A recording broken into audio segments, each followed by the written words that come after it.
The voice of Jedi Johnson narrates the way, and the ever-steady Styx boy shall ride away your brain. Bad to the bone, Bruce the Fur, pick up for days on days, and the great Falcovers, Boba Fett's have bad writing to slay.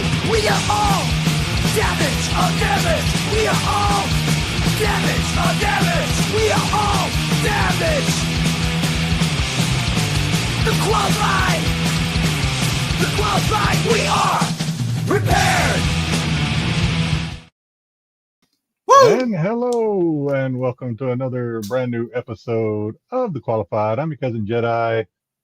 Joined as always, we think he'll be here a little later, by the great Domtober. He said he'd be here. We'll see. The always steady, though. He's steady. Styx boy, unless he's conning or popping down a laser disc. And the architect, joesduelin. What's going on, fellas? There's the devil. See? There he is. We thought you outgrew us. You missed your favorite part of the show when you get introduced. Yeah. Oh yeah, we can do it now. You had outgrown the qualified. I had a friggin' over friend move. So I was in Jersey, went deep in Jersey to help him move. Dude, freaking goddamn furniture's goddamn. Never help a friend move. But I got a burger. Hey, I got a burger and I got bourbon. That was my two things I asked for. Okay, well, that's good. That's a good friend. That's all I've ever asked for when moving. My friends live feed me miles away. That way I can avoid that trap. Yeah, if I do it, feed me and give me a little bit of booze, and all's well in the world. I've helped friends move and gotten nothing. That way, the upside was I got a burger, which was it was good, but the downside, they forgot the bottle back at the house, and I couldn't get it. So the bottle went back with them. So eventually, next time I'll get the bottle. But that's all good. All right. Nuts. Hey, really quick for me. I have a short little vignette to show at the beginning of the show because I want to remind people that today's a very special day. The NHL playoffs are still in full force. And I wanted to remind everyone what today is. For some of us, Styx. For some of us. Who's running this one? Going in on goal. He shoots. He scores!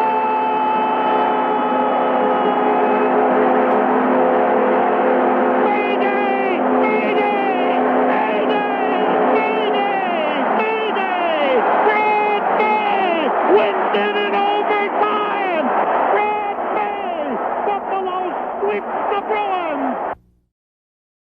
And that's Styx's son. We look forward to being sued by Gary Bettman now.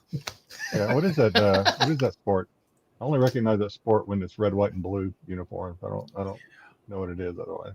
Yeah, Styx is muted right now until he gets back. But that was his son. You that was a long video. Actually, so Styx may be muted for a while. That was kind of a long video. Oh my God, man! There you go. There you go. There you go. It's still a little raw. I'm still a little raw getting back. I know. I apologize. You got this. You got to see the crazy Knick fans climbing on things. I just, man. You see that damn score? Yeah, I know. Yeah, they took the whooping to him. Jeez, they sent him back to Georgia with a. Listen, it looks like Danhausen's curse didn't work. Nope. So, all right. Danhausen. Yep. There you go. You are first. All right. Whoa. Careful. At least that'll be easy for Pete to clip out if we get demonetized. So, I think we'll be fine. Hopefully, it's old enough that they don't come after us. God knows who had the rights at that point. All righty, let's get this underway. Let's do it. Let's do it. I got a theme this week, guys. I got a theme. I'm drinking. I've been drinking green tea all goddamn day.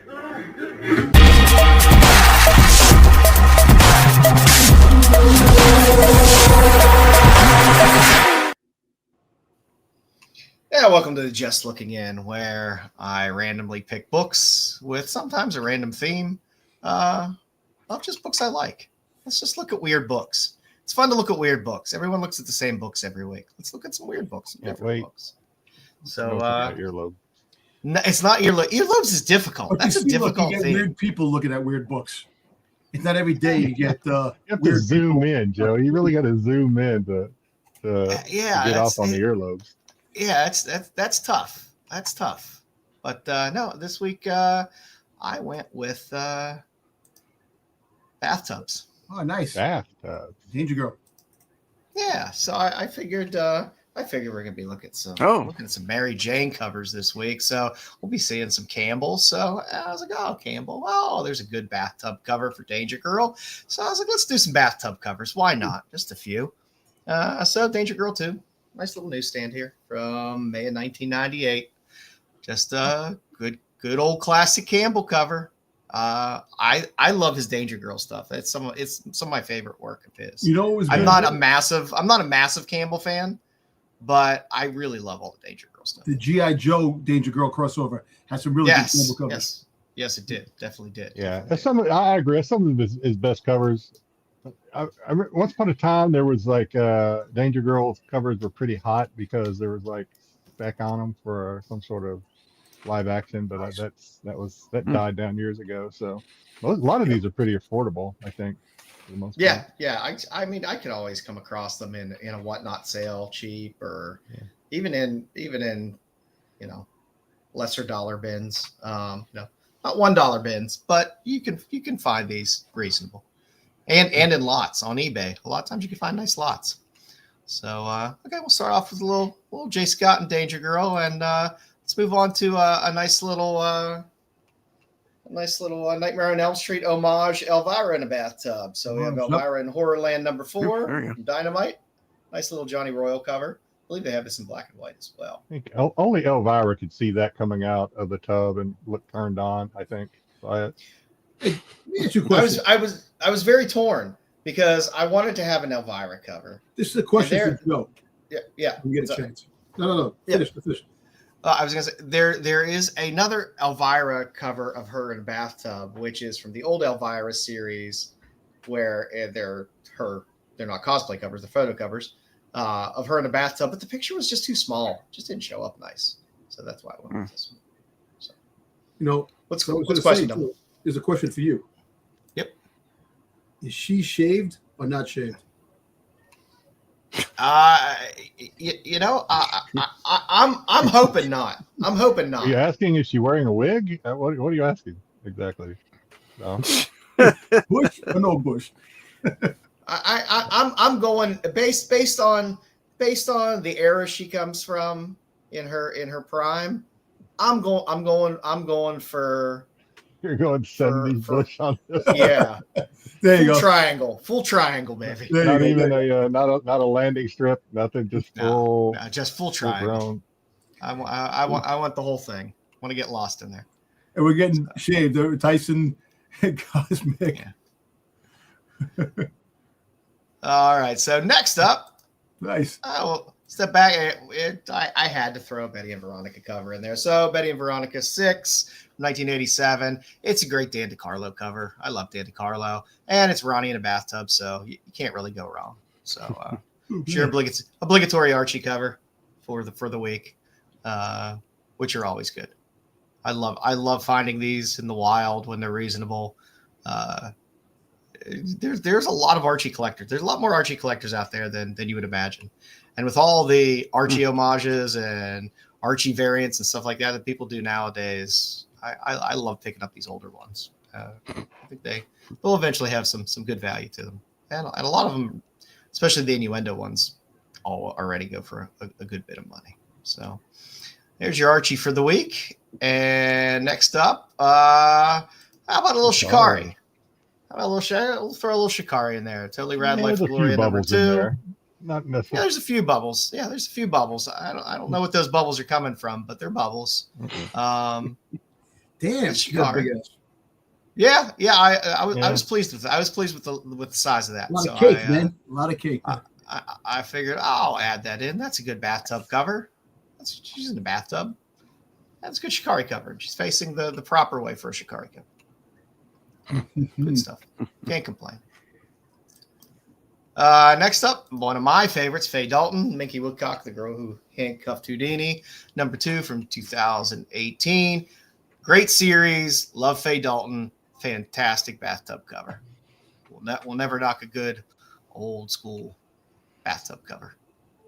Like I said, I will pick up Faye Dalton stuff anytime she puts something out there because they're always good. I might have this one. This one might be one I have.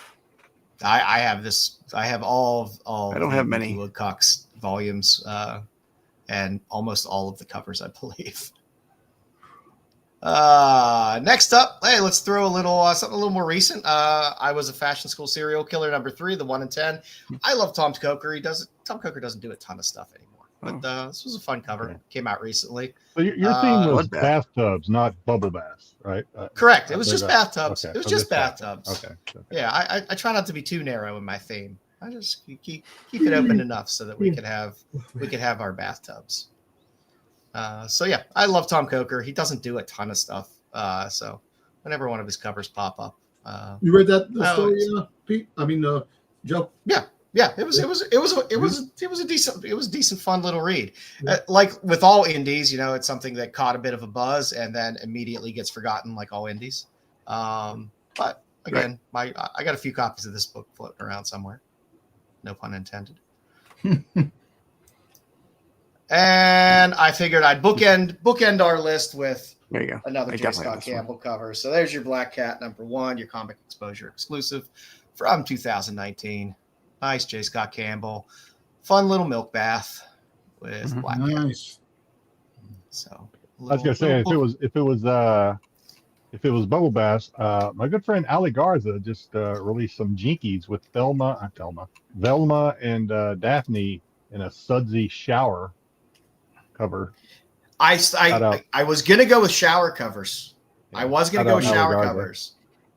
I should have I ordered some signed copies. I should have them next week if I remember. I'll throw them in my pickup stack. But yeah, I was gonna. Like I said, I was gonna go with shower covers, but they were a little more difficult. They were a little more difficult to find. They were easier to find in like some filthy cheesecake stuff, but it was harder to find in some more mainstream stuff. Joe. I mean, it is, but you got to pepper. You got to temper it. It has to be a balance. It's a fine balance. There's a great one on the I don't know, remember what issue it is, but Innovation Psycho had a great shower one. Oh yes, I think it's issue 2. Yeah. Well, it's always a theme for the future. We always have something up my sleeve. So that's what we got. So Jedi, who do we got hanging out with us tonight? Well, I'm a little worried about our good friend GT. Somebody might want to have to do a health and welfare check on him because, spoiler alert, he's not in the top 3 at all. Bringing in the gold, we've got the always faithful Terry Floyd.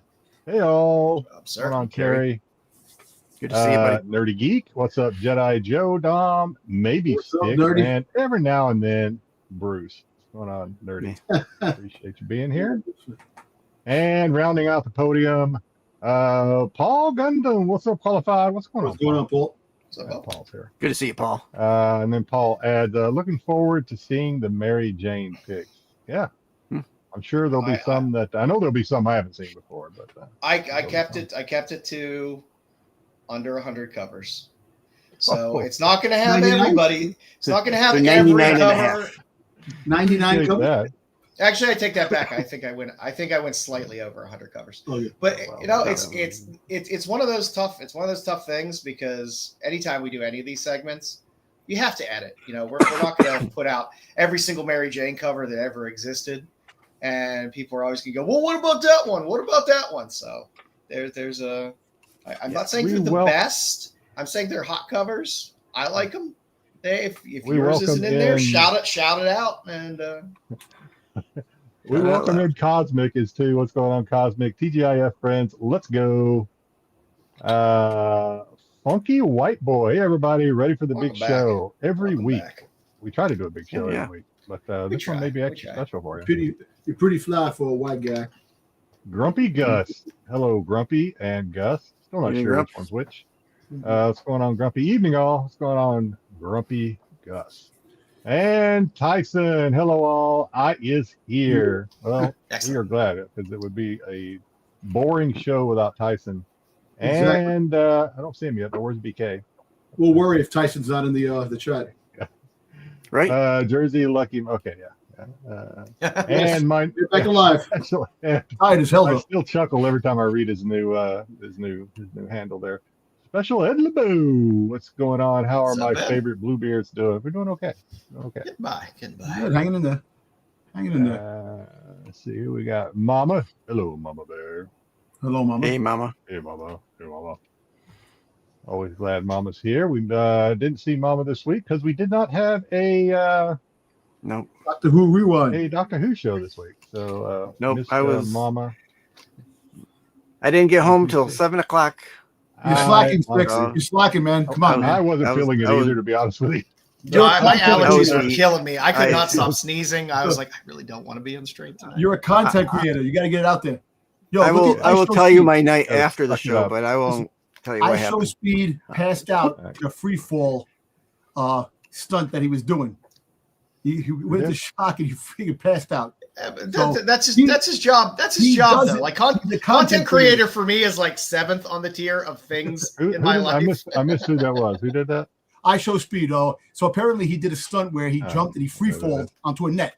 Like he just like fell where there was nothing to stop, and he like I got passed there's a net out, there. and they had to get paramedics. He passed out on the way down. He passed on the way down, yeah, because it was just like so much. There. But there was a net. Too down much there. velocity Net, for him, net, But it was like a free fall. And you know what? Better him than me because I don't even go on roller coasters anymore, man. Fuck, I can't do it. I don't do none of that stuff, man. All right, let's get back to it. Joffrey Castro, what's going on? Hey, everybody. Hey, everyone. What's going on? Joffrey. Oh, King Joffrey. Let's see. Oh, the usual suspects. Don't eat the blueberry pie. See if the great Matt is or was here. What's going on, Matt? Hey, Welcome. Dom made it. He did make it. He did make I it did make this it. time. It would have been hell to pay. Hell to pay. No, there would have been. We would have done nothing. Let's see. Very what else we nice. got? Very nice, Cosmic. Very, very good pool. I am a big fan of Deadline Magazine and old Tank Girl stuff. Always good pool.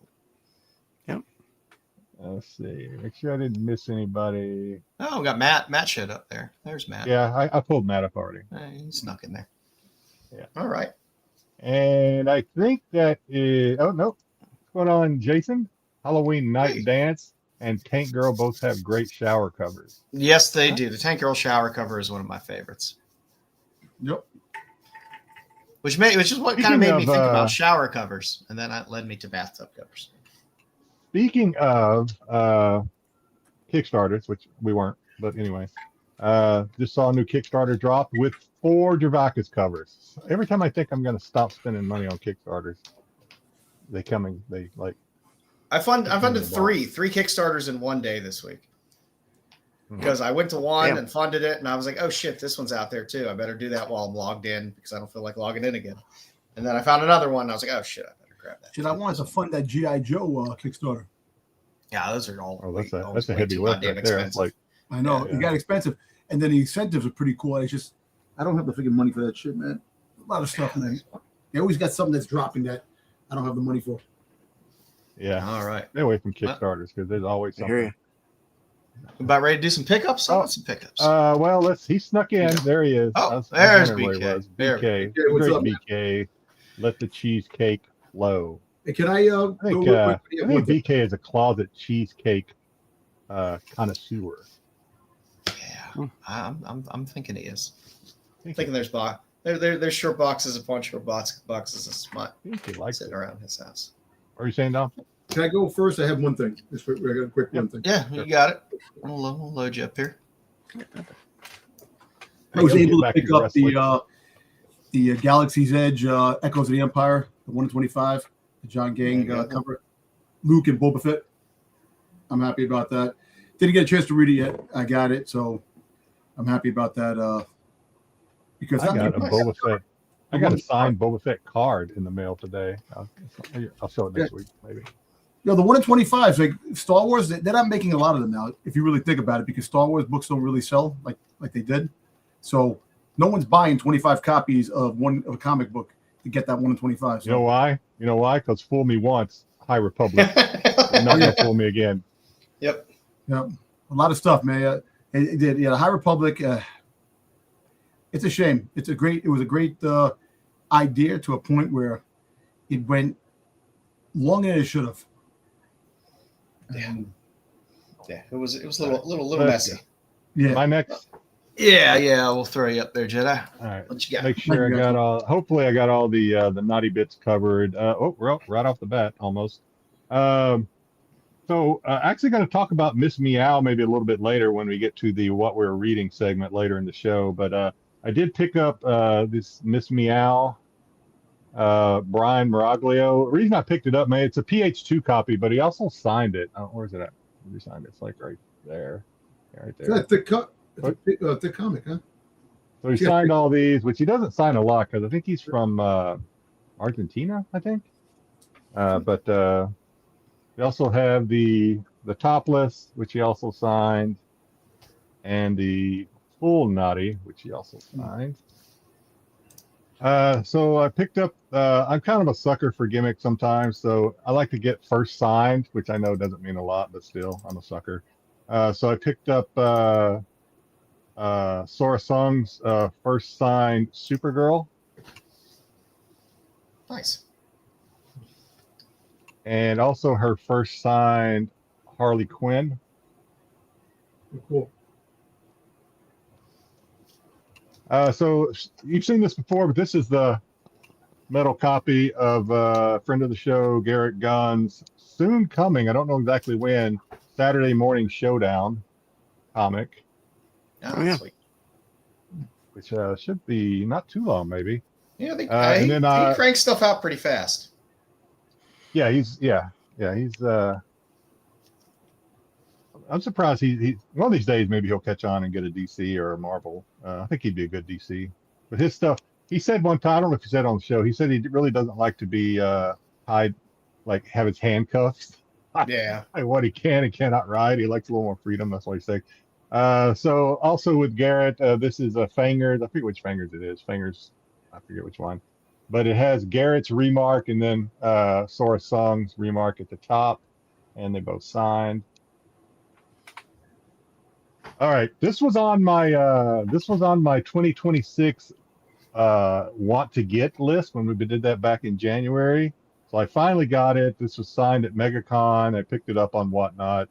The Wonder Woman EOM Wonder Woman 15 signed copy. Oh, nice. I love his signatures. His signatures are just fun. So this is I picked up started to see more of these because I think she was at MegaCon, I believe. Suspiria signed Something is Killing the Children. Oh, nice. That's a good one. I have a couple of signed Souza Micah, including we have Red Sonja, Vampirella. I want to find a copy of Dracula on DVD to have her get it signed. Oh god! They got a comic coming out. This is the Blood Moon version of that same copy signed by. What were you saying, Dom? They got a comic book coming out called Dracula versus Nazis. It's supposed to be coming out. Hope it has good coverage. The British to fight Nazis. Interesting. Got a couple of signed copies. Speaking of EOM, going to keep on the EOM run here. Countless Little Deaths, #2, signed EOM. I still think Countless Little Deaths has some of his best covers. Oh, yeah. This is #1, signed by EOM. The little, like, candle or whatever that is thing. All right, here's also, I don't know which, this is also Countless Little Deaths. I can't remember what number it is. Oh, wait a minute, no, this is #1, but this is the Topless Naughty, signed by EOM. They say EOM's not doing these anymore. I had a brief conversation with Garrett Gunn about it. He's like, he says, you'll still see them, but that's just kind of his older stuff still trickling out, but apparently he's not doing nakeds anymore, at least until he gets free of the DC restrictions contract or whatever. So still some of his earlier stuff trickling out in Kickstarters, but drying up, they say. Here's another one. Signed by EOM. Nice. Big dump truck on that one. Some Mike Chrome, Lady Death. Nice. I like Chrome covers. Mike Chrome does some nice stuff. There's another version of the same cover. These are all signed. Needs to work on his signature a little bit, in my opinion. Not crazy about his signature, but anyway. What's up? And then the black and white of that same cover. All right, just got this week. So this is the latest Crypt Cuties, which I keep you guys updated on Crypt Cuties during my What We Are Reading segment when a new one comes out. So this is the I always back it, but I always get the digital Marissa Pope.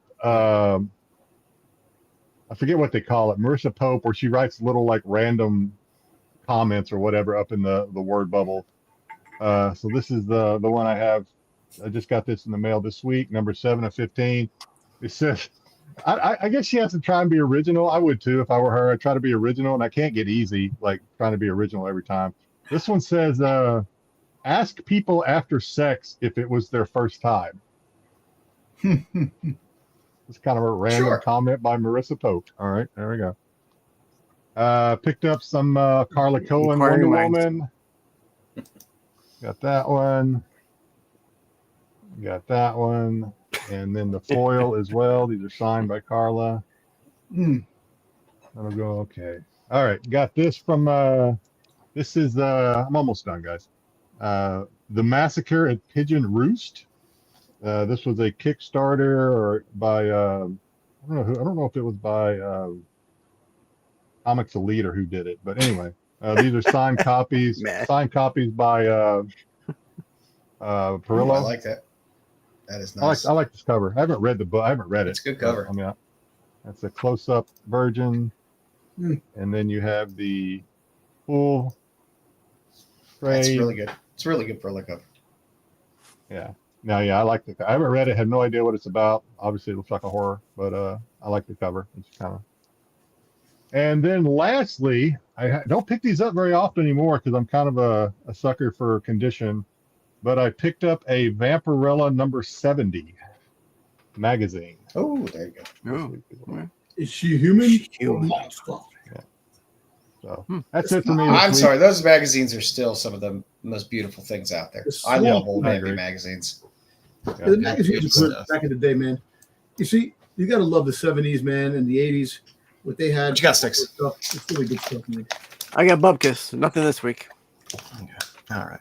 I just got a bunch of new crap that came in, so I'm sure most of the people have seen all this shit on the IGs. But okay, so I got a couple copies of Andy Tarsov's cover for Vampirella, limited to 450. I love Ask Andy, guy from Pin Apocalypse, and I'll take him doing a Vampy cover any day of the week. Is that the number one? That was one of the number one. One. Yeah, it was Vampy for Vampy 1. God, there were. This was the black bag. This was the black bag variant, by the way, in case anyone's wondering on Hello Body Horror. Then of course I got a lot of there's some Tigress Island and some Tigress Island. Tigress. Have you read that? Is that any good? Yes, it's a lot of fun. Some more Tigress Island. Oh, I got some more Tigress Island because this was the Steve Mannion cover, and I was not missing out. Was not missing out on Steve Mannion stuff. Some Dead Teenagers. For some reason I got like 5 of these or 6 of these. I don't know. I think I double ordered. This is Hesperia Nectar, and I got a bunch of nectars. I just got a lot of nectar. Full run. Wow. That's a good deal. Check. If they were in good shape, especially, that's a great deal. Nectar. How is Nectar? Is it still good? Yeah, I thought that same thing. It's a fun read. Yeah. And of course, I got the Corpse Night, which was also a good read. I enjoyed Corpse Night. There's a blank for you. There's a Jay Lee for you. Is that Night Corpse good too? That's our Corpse Night, whatever it was. Yeah, I thought about reading that. I enjoyed it a lot. Very, very few words. Good art. Okay, easy to digest story. Here's a die cut cover, which was kind of fun. A little bit of Sveta on the Witchblade. Let's see, a little more Sveta. The Witchblade. Let's see, we got some Hab. Got the Hab. The Hab and Yeah, the horror. Have-Not. A horror book too. The Habs are in overtime right now. Definitely got some Strength and Ash because I love Stefano Cardicelli. Hey Joe, I'm sorry. The Hab, is that a horror book? Yeah. Yeah. So the Rocketeer. I like Joe did some reading. Thanks, Brody. Because no, I wish I did some reading. I didn't. I just got all the shit in. I haven't had a chance to sit down and actually read or do anything this week. I still got more. I got another stack here, kids. I got a whole nother stack. Let's see what we got. All kinds of fun shit here. There's some more Hello Body Horror. There you go. That's fun. A little In Your Skin. More body horror. A little weird. Little Atmos. Exordium. Yeah, it was an interesting cover. Just stuff that'll sit back there that I need to start reading. Somehow, we got camera. Talking over your pickups. I was gonna say somehow on my IG, I've gotten into the algorithm on my IG of people recommending horror movies, which I really like. A lot better than what my previous algorithm showed me, which was Goth Girls Feet. Can you see that? I like that better. Yeah, it's hard to see that one, but that's the It's foil. a really dark one. Yeah, you want me to recommend that algorithm to you, Dom? You like that? Yeah. Couple of those floating around. Rose Fantasy. Little Exquisite Corpses. Little flops on the Rafael Garcia Henchman. I think I saw you like a couple of those already, Dom. I think you might already be on that algorithm. I probably, dude, I swear to God, any day. Something, and I got a shitload of things in my algorithm. In case you missed it, the algorithm is for Goth Girls Feet, Dom. Yes. Algorithm. Yep. Okay. Yep. I like you didn't miss that part of my little joke there. Little Marco. I wish it was. A little Headlopper. I like that cover. That cover is good. Yeah, the hardcover is good. Got a couple copies of the main cover as well. I sent you. Little Barbaric. There's the Cornhow Lilith crossover cover.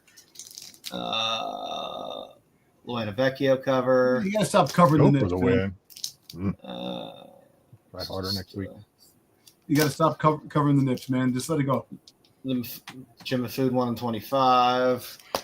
So you got a little Ghost Pepper. Why not? And then Bruce was nice enough to send me a couple of the ash cans of Odin. Nice. Oh. Which I was very happy about. And he sent me a very nice book. Sent me a very nice pinups from around the world book. Which I see. Yeah. Yeah, which I was very happy with. I always like looking at attractive pinup ladies. So that's what I got this week. So that's what nice. Yeah. Good stuff, boys. Good stuff. Okay, giving making feet or yeah, Matt going. You're right, Matt. He's like, sorry, Matt. We have things to show. We can't read the news all show. Sorry. Thank you, Tyson. Tyson's always got my back. All righty, guys. Well, let's get into it. Right? We ready? We ready to get into it? Sure. Let's get into it. All right, let's get into it. All right, for now and later this week. For this week, I like the Zatanna Middleton cover. It's a store exclusive. Yes, there is the Hughes, which everyone will be grabbing, but it's a Middleton cover, and it's Zatanna, and those are two very good things together. So I'm happy about that. To stick with my bathtub theme, Ripcord number 3, the B cover. There you go. There's Bathtub. Nice. Pepto-Bismol bath. I've been enjoying all the Forna's A covers on Ripcord as well, but it's calamine lotion. I'll take a good bathtub cover any day of the week. And Honor and Curse Eternal number 2, Nick Marinkovic cover. I just like his work a lot, and the guy's going to have to gain traction at some point because his stuff is just too good. And for the future, for our later, we're getting another volume of Shaolin Cowboy, Staying AI Alive. So if you're a Jeff Darrow fan, There's nothing wrong. Yep. I weave my themes through a whole show. But yeah, for Shaolin Cowboy, if you love Jeff Darrow, I don't know how you can't love Jeff Darrow's art. Shaolin Cowboy is awesome. And Daniel Warren Johnson is doing covers on this series as well. So for all you DWJ fans, you'll be able to get some cool Shaolin Cowboy Daniel Warren Johnson covers as well. Next up, the Oliver Dominguez cover on Catacombs of Torment 13. Again, sticking with the Bathtub. Hang on to Sam. He's a crowd pleaser. And one of my favorites, Rebecca Puebla on Hello Darkness 23. There's a trade version of this, but the 1 in 10 is the Virgin. It's just a good cover. Hello Darkness has just killed it. It just keeps killing it with amazing covers. Disturbing covers. It's disturbing, just, that's but what really makes it, good quality covers. You know, they grab you because they're disturbing. You're like, huh? Yeah. Wait a minute. That's not ice cream. No, not at all. Not at all. Art. But it is good. For our Tops and Tails cover of the week, we got NSF West #1. That stands for Nubile Strike Force West, by the way. Oh, not suitable for West. You got a Ryan Brown cover, so it's nice. It's there's a lot of tops. There's a lot of tops this week in the Tops and Tails. So that'll be a fun little series coming out. So that's what we got this week. Styx never sits with his arms crossed. What are you talking about? Oh wait, he's doing it right now. All righty, kids. Jedi, who what lovely lady do we have this week? You know, I can never remember. This week we have Tanuki Tinka Asai. Tanuki Tinka Asai. So a lot of times we try to balance it out. Actually, we kind of lean towards probably the more naughty or not risque, but the more naughty or sexy. Although she is a lovely young lady, not so much on the sexy side. There are a couple of sexy ones, but she's more like your traditional cosplayer. She actually focuses pretty well on characters from comics and whatnot. So here she is as the Punisher.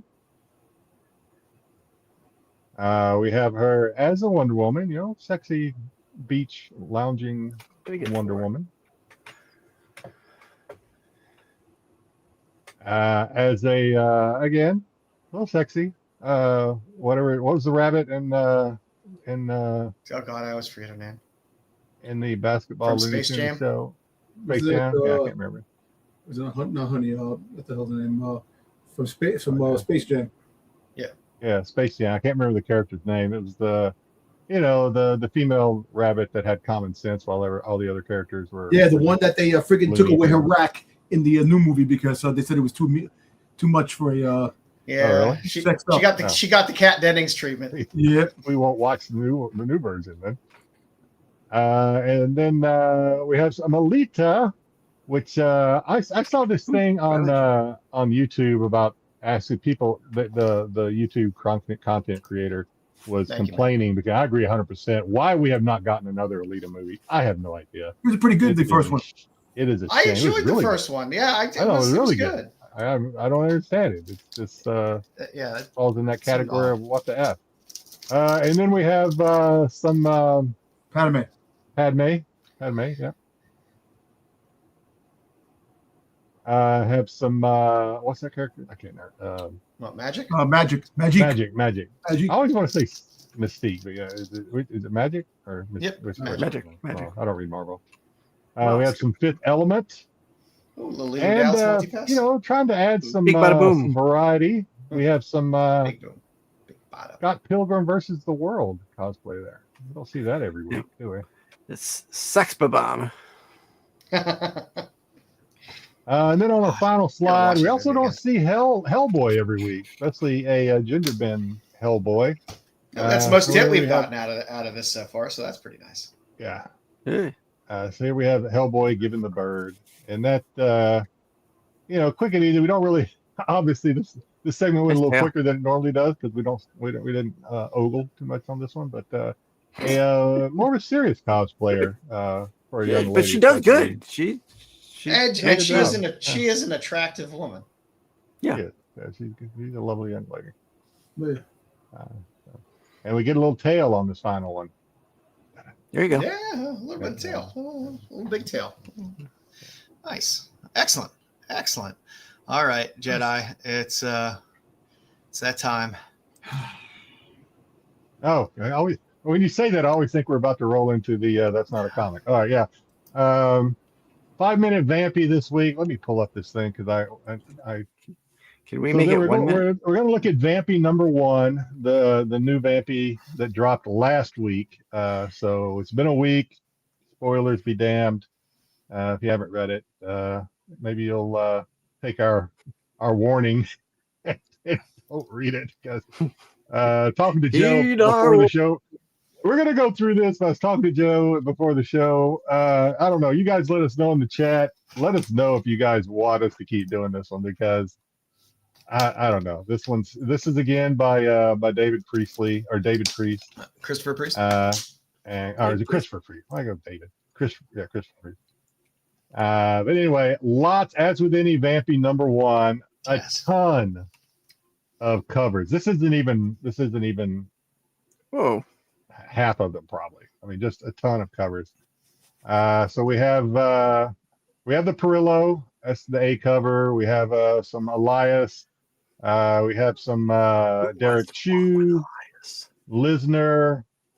We got our Wheeljack in there. We have some Godtail. My favorite one, actually, I just ordered it. I'll hopefully have it by next week. Two of my favorite ones are actually right in the middle. I ordered the one Selena? on top. Is that Selena? I wanted to. That is, if it's the one where the one in the very middle on the top row is Fred. What's his name? Ricardo Federici. Which actually, right? Yeah, that's probably my favorite one, as well as the one below it, which is Elias Dia de los. Yeah, I did like the Day of the Dead one. Dia de Muertes. Yeah, something like that. Yeah, it's kind of the Lamerta kind of into Vampy. And then you have I'm not going to try to remember all the others. You do have a good Jay Ferguson there, which is very popular right now on some of the Whatnot streams when it pops up. His shit just looks like cosplay covers. It's weird. It's insane. He is probably, I've said it, I don't know if I've said it before on the show. I think I may have said it on another, or maybe on Whatnot chat or what. He may be the best at doing what looks like cosplay that's not really cosplay. I mean, he may be the best out there. Yeah. If someone knows anybody better, show me some examples because Jay Ferguson is just. It looked really good. That's how I knew it wasn't real. a Vampirella cosplay cover. Yeah. He's the best. He's got some gun hunting stuff that's just like, wow. Oh yeah. Is that real? I own a lot of that. I own a significant amount of that. And then there is the one on the far. I can't remember who did it. In fact, it's not popping up here either. So anyway, there is the one on the far right, which actually has Vampirella with bigger boobs than I would have thought. They kind of let Vampirella go. Is that They let Icpot do it. Yeah. I don't know who did it. I wanted to write them down. I completely forgot. I'm going through Comic League right now but they're not all listed on Comic League. There's just too many of them. There's just probably a good 30 or so covers if you include all the exclusives and stuff for this. But anyway, pick your favorite. Got plenty to choose from. All right. I'm not a huge fan of the far bottom right one that was there, which looked like she had a unibrow. Right. Looks like she has a unibrow on that one. Oh, okay. Yeah, maybe I shouldn't have picked that one. I don't know. But let's get into the story. I think the covers are obviously the main attraction of this Vampirella. Anyway, the story kind of circles back to previous one where we saw Vampirella kind of beat the crap out of What's her sister's name? Draculina. So that happened like several issues ago, and then the story went in a different direction because Priest is all over the place. He did not deviate from that style during this Vampirella issue number 1. It kind of introduces us to a lot of the characters that I guess are going to be part of this arc, which are some of the usual characters. We have Draculina, we have Vampirella, we have my favorite, which is Draculina, or Vampirella's psychiatrist, who's still one of my favorite characters. He is fun. Because he's kind of like a no nonsense kind of. He's kind of an asshole. Yeah, kind of an asshole. But we get Draculina dropping in, and he thinks Draculina is just Vampirella in disguise because of the hair and black uniform.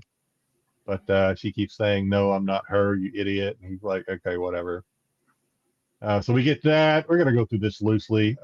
He starts talking about, or she starts telling this psychiatrist guy about, about how Draculina and Vampirella don't get along like they ever have. I don't know if they ever have.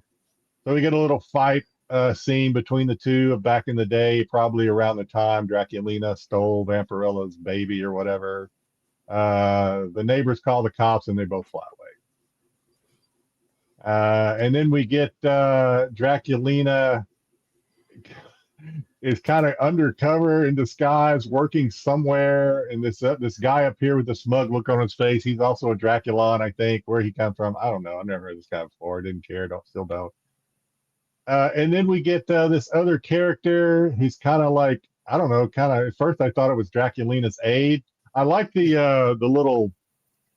When they do the citations where they reference previous things, when they brought this character in, whoever she is, the citation basically says it's from Vampirella Interstellar. It's complicated. Just go with it. So that's how. That's what this thing says. Yeah. It's from Vampirella Interstellar. It's complicated. Just go with it. So okay, all right, we'll just go with it. And so she jumps down some tube that is going to take her to another dimension to talk to Vampirella's mother. Somewhere along the line, she drops out into this. At first, I didn't know if it was a dude or a girl. It turns out it's a guy. So they start making out because I guess they like each other. And then we jump to Vampirella on the street, sucking the blood out of some bad guys that probably tried to mug her or whatever. The one accomplice of the bad guys like, "Stop it, killing my friend," and she's like, "You need to go on, beat it, because go home before I drink your blood too." And then we get Vampirella, I guess, going to her handler, who I guess she's like goes and does some killing for, or vigilante work for. I'm not sure what's going on there. And then you get a little thing of Vampirella being frustrated, trying to put together a crib. I think we've all been there. So I understand the frustration. Oh yeah. She gets so frustrated. She says, "F it, screw it, fuck it," and just flies away. And that oh no. And then we get some what's her name? Vanity? Is that her name? No. Why am I drawing a blank at this point? Anyway, it's not really important. Six. It's another character. I thought it starts with a V. Damn it. Yeah. I think it does. Anyway, we just get an introduction to her. She likes walking on edges on the buildings or whatever. And then we get a cut to this person or character playing the cello in some church or cathedral or whatever, and then it to be continued. So I don't know. We do have the usual, not a lot of covers coming out for number 1. We do have a cool Elias Tedzudas on a motorcycle. Those are always cool. I like the motorcycle on a motorcycle. And then, of course, for Reload, that can usually do no wrong with Vampy. Yeah. But yeah, let us know in the chat if you want us to keep doing this Vampy. I think with this, I think with this one we might not follow up on this one. If anybody has strong feelings, let us know. Otherwise, we may just cap it here and we'll continue to do Armageddon. We've got a new Red Sonja coming up. We've got a new Gun Honey coming up in June. I think Red Sonja may be this month. But anyway, it just seems like this one's going to be another complicated, like, free story. So anyway, that's At least they rebooted that it. is We your got a lot of Vampirella covers. update. That's always fun. Yeah, keep an eye on the covers. There's usually some banger covers, but the story is just like hard to follow. Yeah, it's just too much. And you know what? I'm kind of pissed off. You're going to bring Draculina into this issue that much. You can't give me one Draculina cover? Yeah, maybe we'll get some. You know, it would have been nice to have had some Draculina covers on them. At least one, yeah. Because I dig me some Draculina covers. They're always fun, especially if you can get both of them on a cover. That's even nicer. It's pretty rare. So, I don't know how far are we into Tiger's Island? I haven't been reading it. 3. Maybe 3. I can catch up and we can do that. Yeah. Same with Ghost Pepper. Ghost Pepper is good, but Ghost Pepper's already into 10, 11. So yeah, it's and we don't know. I don't know if does TAC still do comic reviews. I don't want to step on anything they're doing either. But I don't know if they still do it. We do Gun Honey every now and then on Bruce's show on Sundays, but just hey, look out! Those Jay and Coletto 1-50 ratios for Ghost Pepper are coming, and they are 2 hot covers. They are good looking. I thought they were Hughes at first when I first saw them. I was like, oh, damn. And then, no, Jay and Coletto. So. All righty. Looks good. Now it's time. Now it's time. Now it's time. We can all enjoy.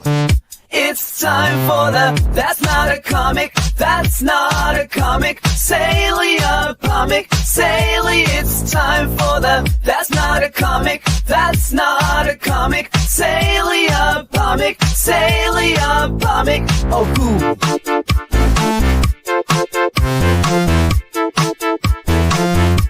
Sale of the week. I'm liking this more and more now. All right. It's good, man. It's good. This week I dug into the bag of tricks and somehow pulled out this gem. I don't know. I thought it was pretty cool.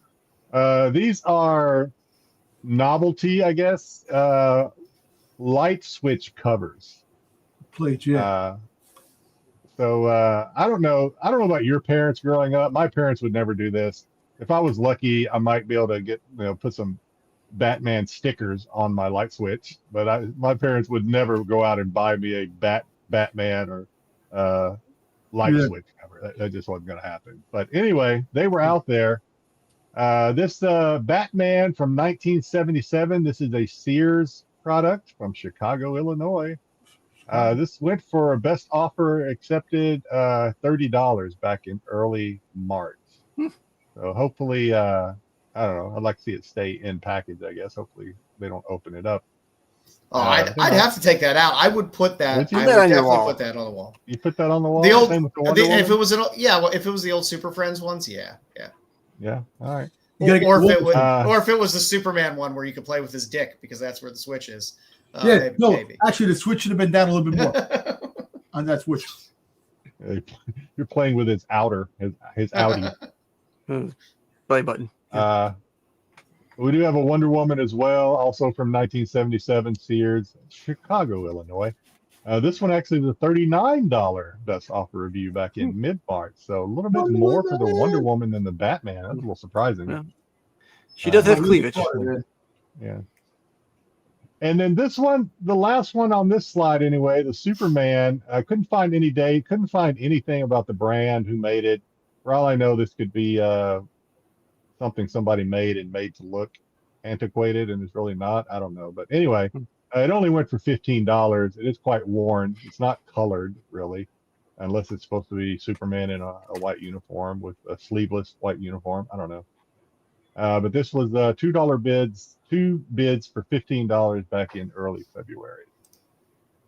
Don't know much about this one. You know when the lights are on because Superman is hard.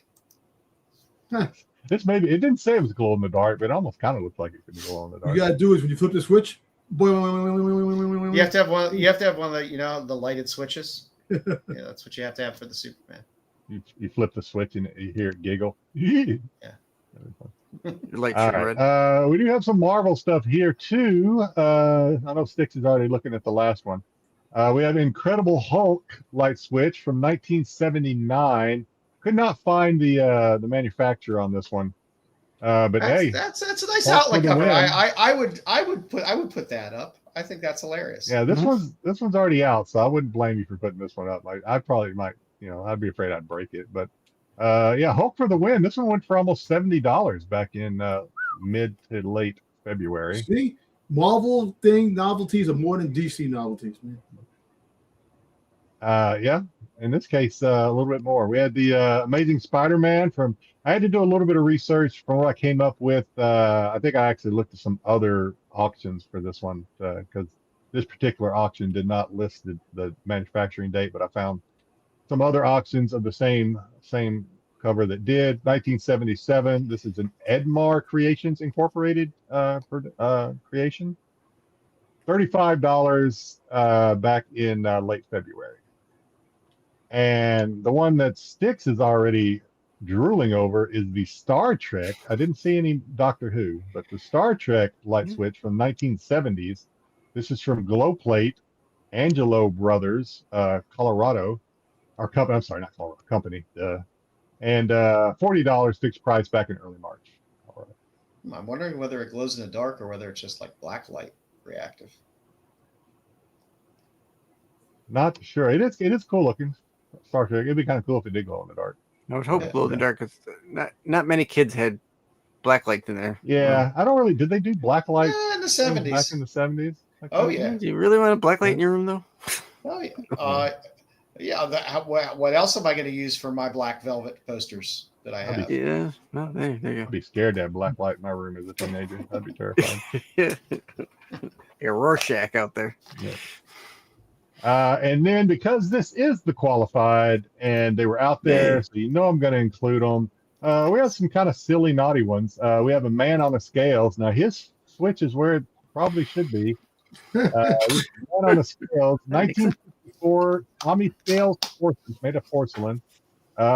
Reasonable price, I guess, for $24 on a fixed price back in February. Reasonable price if you want to play with a porcelain old man's dick. Play with a fat guy's wiener. You got to send that one to Bruce. Yeah. Well, it's already sold. We can't. Have to. We have Lady in a Bath light switch cover. No, it fits with the theme. To me, it looks like yeah. There you go. I didn't think of that, but you're right. I assume she did. She looks like she's in a bath. I kind of added that in a bath because the auction listing just said because lady, you wanted to carry you wanted to carry our bathtub theme. I wanted to, I wanted it to fit what we were trying to say here. This is from 1987, Ronnie Ceramic Company. $17 on a best offer back on my birthday, back on late March. And then this last one is just for giggles. This is actually that makes me laugh. Yeah, this is just for giggles. It's actually just a regular light switch cover that somebody put a plastic overlay on, a vinyl sticker. But it did sell for $6. Somebody wanted it. Back in late March. Everything has a price. I would put that on one of my outlets. Yeah, yeah. It's just kind of a fun, silly one. Sure. Yeah. She is still wearing her bra, it appears, though. So I wonder if there's a naughtier version out there. This is the Where's the variant? Where's the variant? I didn't see it. Yeah, we need the variant. We need the one that costs $5 more because she's topless. And that is it for this week's. That's not a comic. For now, the streak continues. The streak continues. We find a way. We find a way every week. All right, Styx, you got anything this week? Nope. I got a little something down there. Yep. All right. A little something down there? Here, I'll pull this down. So there we go. There you go. All right. So,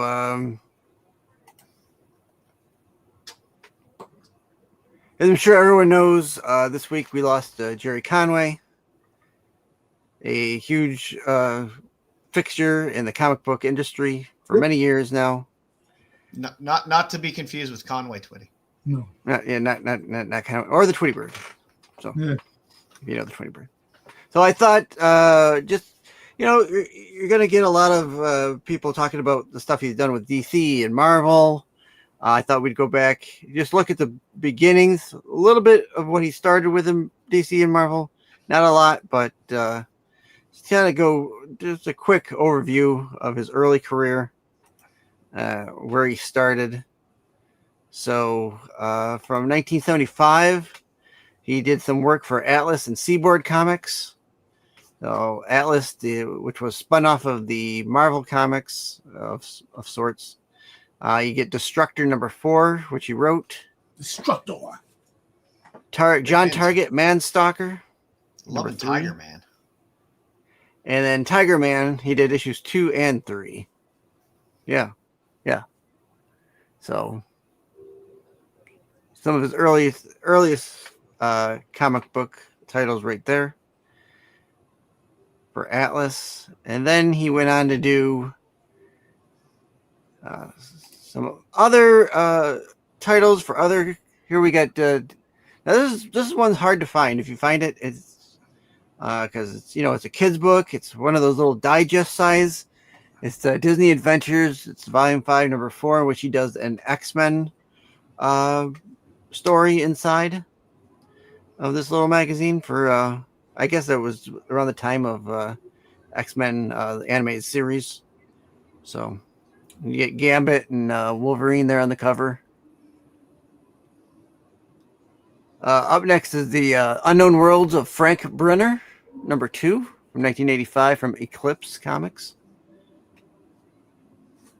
He did a Topps Comics Night Glider, number 1, which has also got some Jack Kirby art on the cover. But he wrote the interiors. For Paper Cuts, he did a Nancy Drew and Hardy Boys one shot. Yeah, I think I have a different version of that one. I'm sure. Skywald, he did this. Now this is a magazine size, so this is Nightmare number 3 from 1971. And then he wrote some stories in Creepy. So this is Creepy number 38 from Warren Publications. Love old Creepies. Creepies and Eerie's are great. And as recent as just 2-3 weeks ago, we got that whole reprint of this book where Superman versus the Amazing Spider-Man. So with he was part of the writing crew for this series, for this one shot, which is a great story in and of itself. So, and a couple more here. He did Hawk Moon and a couple series of Hawk Moons. Hawk Moon, the Jewel and the Skull. There's a 4-issue limited series. Hawk Moon, the Man God's Amulet, number 1 through 4. His first Marvel comic that he worked with was the Man Thing, Adventures into Fear, number 19. Number 10, right? Great book. Number 10. So that's his first writing in Marvel Comics right there.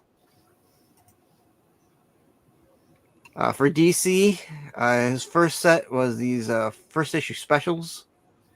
Codename Assassin, Starman, and Return of the New Gods for that first issue specials series. That's 1 through 3. It's a good book. And then for some probably not known kind of stuff, he did 2 screenplays where he did Fire and Ice with Roy Thomas, which I believe you said was on Tubi, correct, Joe? Yeah. Very nice. Very nice. I don't know whether it still is, but it was for a while. It had been at one point. Because you get that Bashki animation, Frazettas to Aya, it's just so good. Yeah. And he did, with Roy Thomas, once again, he did the screenplay for Conan the Barbarian. Or the Destroyer, excuse me. Do flowers grow around here? Good stuff. We also lost. There's more. Yeah, I got one more slide, and he also wrote, and I've only covered a few of them because there was quite a few. He did some animation writings where he did some episodes of G.I. Joe. Yep, he did. Transformers. Centaurians. And then Centaurians. He also did some Spiral Zone. I remember that. Spyro Zone. I love Spyro. Spyro Zone was great. It's a good show. He did some My Little Pony, and he did a couple episodes of Batman the Animated Series. Nice. And of course, many others that I couldn't list here today. So,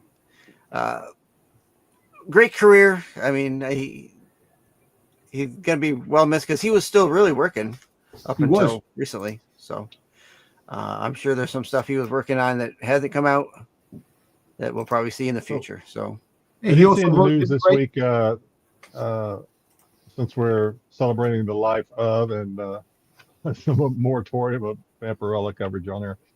Roger Sweet died this week. I saw. Not that I know who Roger Sweet was until I looked it up. Oh yeah, so he was the co-creator of Masters of the Universe characters. Yep. He-Man. Long time Mattel toy designer. Yeah. I had to look it up because I did a quick look up to make sure I didn't get it completely wrong. But also looks like Mary Claire Costello, who was the teacher Rosemary on the Waltons, died at the age of 90. So, my goodness! I'm telling you, everybody's dying. Man. Everybody's dying. They're in their 90s, Tom. That's what I know. happened. They got a good life. Yeah. But Conway also wrote the issue 120, Amazing Spider-Man 129. Oh yeah. Yes. Yeah. With the first Punisher. Yeah, the Jackal. So he did that. So kind of. Yep. You know what it is? It's sad because I know these guys have been working their ass off for years, and in the 70s, 80s, 90s, decades after decade, and a lot of people don't, a lot of people don't get credit for the work they've done over the years, and then when they pass away, oh my God, they really did this and that. But it's like, but it seems especially writers, because writers are, everyone always talks about this artist on this book and this artist on that book. It's hard. A lot of times you don't really know the writer in the book because nobody really talks about him anymore. No. So. But he was big on. He had a lot more things that were going on, so he was up there. It's a shame. It's like we lose all these guys. I know they're in their 90s and stuff, but it's just sad to lose the people that you that influenced you growing up reading comics and stuff like that. Yeah. The unfortunate way of the world. Right. Well, let's not bring it down. Let's not bring the show down too much. Let's bring it right back up. Let's talk some more. Let's talk about redhead nips. Let's go. Let's talk about some redhead hotties. All right. So I figured we hadn't done Mary Jane covers yet. So I'm surprised by that actually. I kind of was as well. I mean, there's always kind of a bit of crossover when we have like artist here or artist there, and there's Mary Jane covers that pop up in there. But so I just figured I pulled together some Mary Jane covers and we'd look at them. And I know Styx is a big ASM fan, so I'm sure Styx has a lot of these floating around as well. And I'm sure we're going to show some that Styx doesn't have. Maybe. Maybe. Yeah. So we'll start off with some early late 90s, early 2000s. So we got the Peter Parker Spider-Man, very nice Kiss cover with Peter and MJ, and we got some of our earlier Campbell showing MJ loves the gutters. MJ gets the gutters every single time if Campbell's drawing her. They're low-rise pants and a short top every time he draws her. The gutter's there every time. There's the gutter in the middle. There's the gut. You see the gutter over there when they're swinging around as well. Campbell's a love handles kind of guy. Yeah, gutters for the flow. Give it nice. We got some more good, amazing Spider-Man covers in there as well as Spider-Man Unlimited. That's a Delato, I believe, in the middle there. So that's a Delato? Yeah. Really? I don't know. It looks different. I think it is. It's an early Delato. It's an early Delato. It is. And of course, you got some Sidem there as well. It's a good Marvel Zombies cover, even though she's missing half of her stomach. Cool. Anytime there's an homage to that cover, I always get it. So. Yeah, they are good. Spidey in the top banner like that too. Oh yeah, I threw him in there. Of course, your biggest Campbell MJ cover that everyone always loves on the far left there for your ASM. Often homaged, always loved, always sought after. Good cover. I like her on the scooter. I always love when they have her on a scooter or they have something and there's always just some little Spider-Man symbol on there somewhere, some little Spidey mask. It's always nice. Mm-hmm. All right. Also, often homaged, the old MJ's a Cuck cover, which has been switched and flipped up before, where you've had MJ kissing and Black Cat watching as well. Spider-Man is a perv, man. He's one of the biggest pervs. Yeah, he's out there. I did love the cover in the middle. It's not a Mike Allred cover, but it has a very Mike Allred feel to it. And I like a little thicker up top MJ in that middle cover. And it's always nice when you get to see Spidey in a black outfit, and MJ in the kind of a different outfit. A little bit of fun on the Moment in Time cover. I threw the black and white cover in there because I had to have at least a few black and white covers because that was a big thing for a while, getting your color cover and your black and white cover. And I think sometimes those black and white covers are a lot sharper. Yeah, that one Moment in Time run, they all had like the black and whites, really good covers. And they had some good MJ covers in there as well. Mm-hmm. There's a little negative space action. There's our reverse cuck. See, Black Cat's getting cucked now. That reverse, is that a John Tyler? I forget whether that one is a John Tyler Christopher or not. I know I have some John Tyler Christopher in here. The tiniest one of them. autograph, the tiniest signature in the hobby. No, I heard some guy that's I guess done some signings or whatever with JTC said that he signed so small because he doesn't want to take away from the art. I'm like, oh, fucker, you got like 75% negative space. You got tons of negative space in that. You try to tell me how is signing like in the bottom corner of that in a decent sized signature going to take away from the art? Come on, get out of here. I think he does it to be an asshole personally. Like you have to hunt for his signature. I don't like it. Hold on, let me write that down. Watching. We will never get John Tyler Christopher on the show. Yeah. All right, I just wrote that down. You had a bunch of the Avengers covers where you had Mary Jane as a bunch of the different Avengers as well. That was nice there with the Vision homage cover. Nice little wraparound on ASM, a Midtown Comics exclusive there, where you had a nice little Campbell wraparound, which was nice. A little art germ on the WMD cover, where you had Mary Jane kind of Weapon Xing it up there. That's cool. Yeah. You got, I think that's Brooks on the far left on the Amazing Spider-Man cover. Very nice. Yeah. One of my favorites is that Perel. That Gerard Perel in the middle is still one of my favorite MJ covers. I just think it's a great, cool cover. And I love the one on the far right. It's a Greg Smallwood cover. I just like Smallwood a lot. I dig Smallwood covers. And it's funny. Seeing that damn cover. That's the most iconic. Like the scene in Spider-Man, the original with Tobey Maguire, and then they got this with the comics. There's a meme on Instagram where Spider-Man comes down and she's about to kiss him, and he goes all the way down. He's going down further. Yeah. It's good. Yeah, that Perel in the middle, I think, is still one of my favorite MJ covers. And like I said, you're gonna get a lot of Campbell. There's gonna be a lot of Campbell I left out because there's a lot of goddamn Campbell. I like that Dotson exclusives. I was gonna say Dotson. I like the Dotson too. Yeah, on Amazing Mary Jane, Dotson did a handful of the covers, and they're good. Dotson's good. I mean, it's always a very Hughes-esque kind of art, and it's always good. He always does exceptionally well. And of course, I had to have the one on the far left there because, well, I finally get some MJ feet. She's not wearing the shoes. Feet. You got a little more dots in there on the left on Black Cat. You got a little Rian Gonzalez, who I think we all might have forgotten about as an artist, but still out there.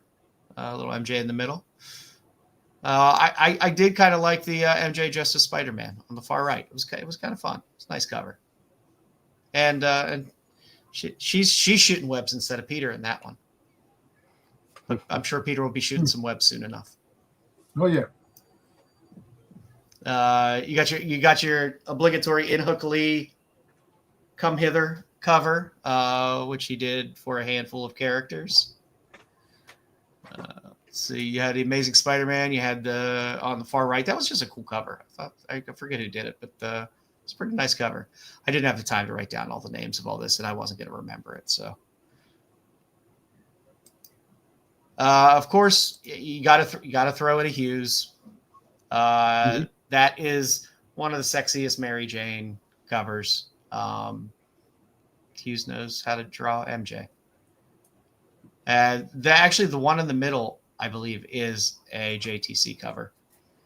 The one with the anniversary band around it. That is a John Tyler Christopher cover. Yes. Yep. I love anytime you get the Dune Buggy, the Spider-Man Dune Buggy. I love those covers. I'm a sucker for those Dune Buggy covers. Throw in a little more Campbell with some Iron Spider. Nice. A little Alex Ross there. It's always fun. And again, I'm going to stick with the theme. I'm going to carry that shit all the way through, kids. Bathtub. Bathtub, motherfuckers.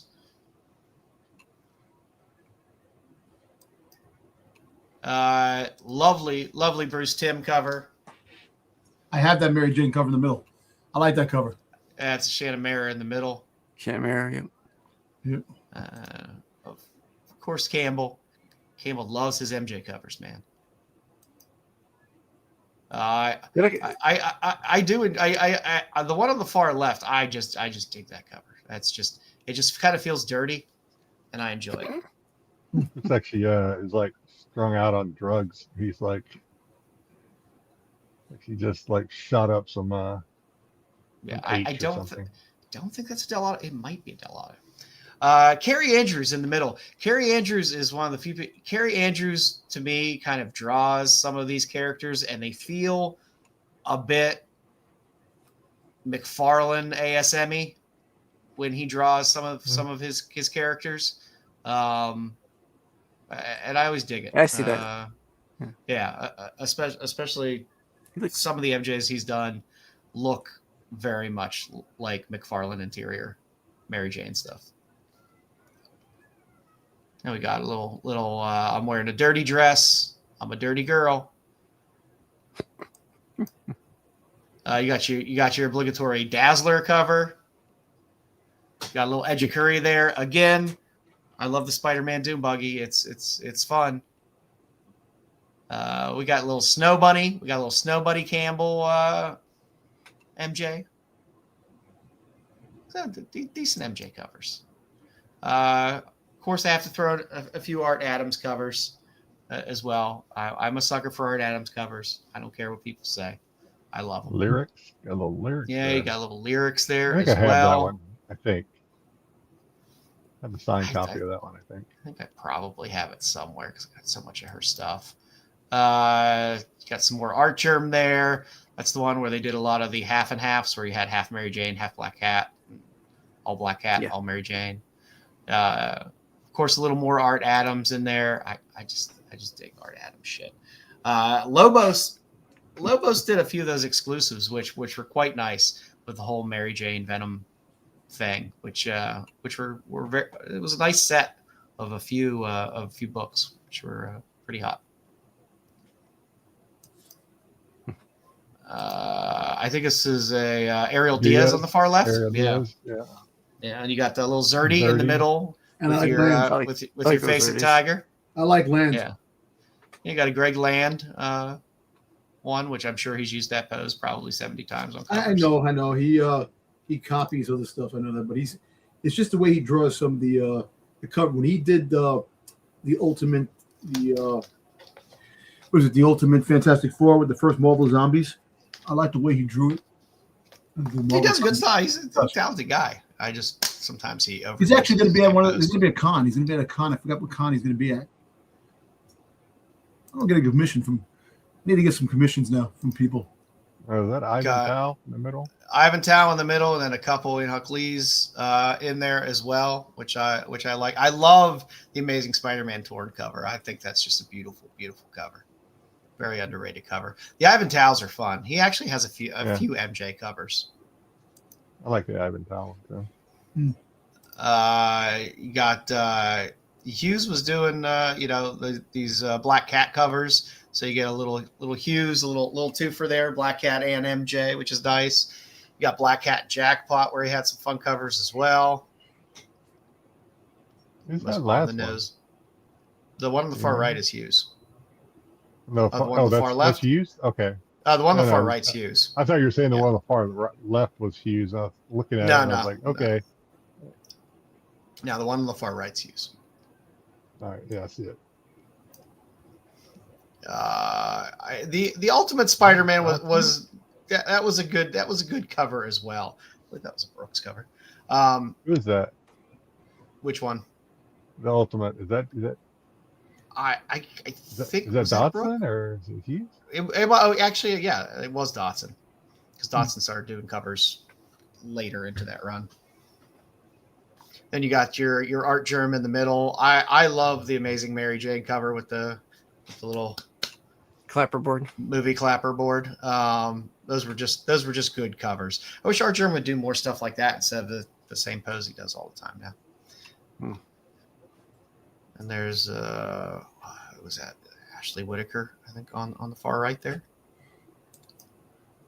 And of course we got some more Campbell. He did the kind of Amazing Mary Jane. You kind of got some different eras there. Again, I saw the buggy, had to put it in. And I love me some leg warmers. Also pretty good. And again, like I said, those Avenger covers were a lot of fun. The Captain America one was nice. The Thor one is probably my favorite on the far right, but the Vision one is pretty nice too. Hey, Bruce. Hey, Bruce.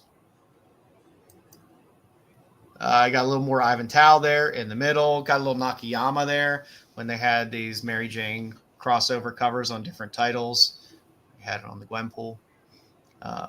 And you got that nice Lobos on the left there with the Mary Jane and Black Cat, Dark Web.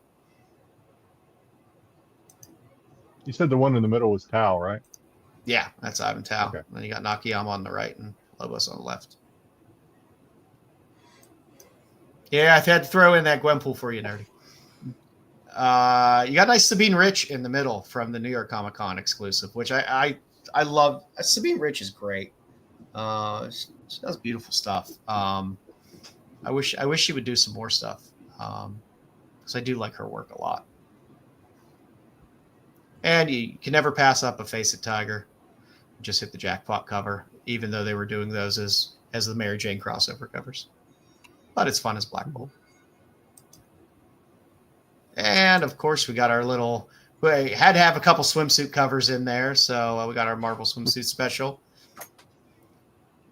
Again, I think it's Shannon Mayer in the middle. Of course, you got the Camel on the left, and again, you got Carrie Andrews on the right. It just brings me back to McFarlane ASM days. I see his covers, his art.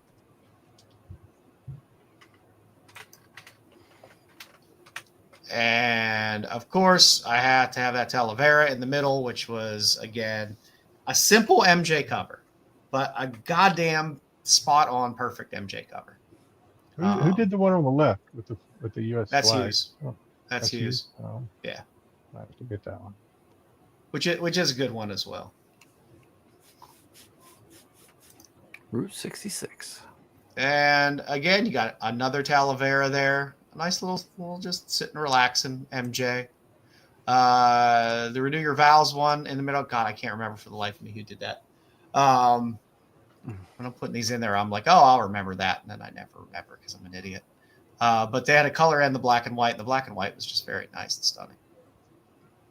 And I'll always, hey, I'm putting on the outfit. It was a good one. I couldn't knock that. So then, I had to go kind of outside of Marvel a little bit as well. And, we had to touch upon the people that pay homage to Mary Jane with a few covers as well, because it just wouldn't be right if I didn't. So we have a few cosplays in there. God, what's her name? Katsumi Tori. Yeah. A couple of her. She's done a few. She has some very wonderful assets. The one on the left was a Flowers XL cover. I like Flowers XL. Gregbo did a handful of MJ covers as well, which I liked for Power Hour and for his own kind of Gregbo covers that he did. And of course, all of those you can get in various versions of dressed or undressed Mary Jane. You got a little Shikari there, a little thickened Mary Jane. Ali, I can never remember his last name. Ali something. Oh, that is Ali. Ali Boom Boom. Yeah. He does some really good stuff. Yeah. You look at yeah. You got a Piper Rudica there in the middle, and of course you got a little Zerdy on the right. Cargize. I'm trying to remember. So it's Gregbo on the left. I do like that. I was like, is that a Mary Jane cover? And then I looked at the leg and I was like, yep, that is a Mary Jane cover. There's your little Spider-Man homage there on the on the leg. The Power Hour ones are pretty nice. I think that's a Shikari possibly on the far right.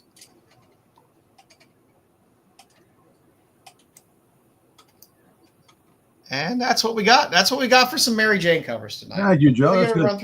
Figured to run through some sexy Mary Jane covers. There's they didn't really start doing Mary Jane sexy covers until late 90s, early 2000s. The alley artist, if you like that kind of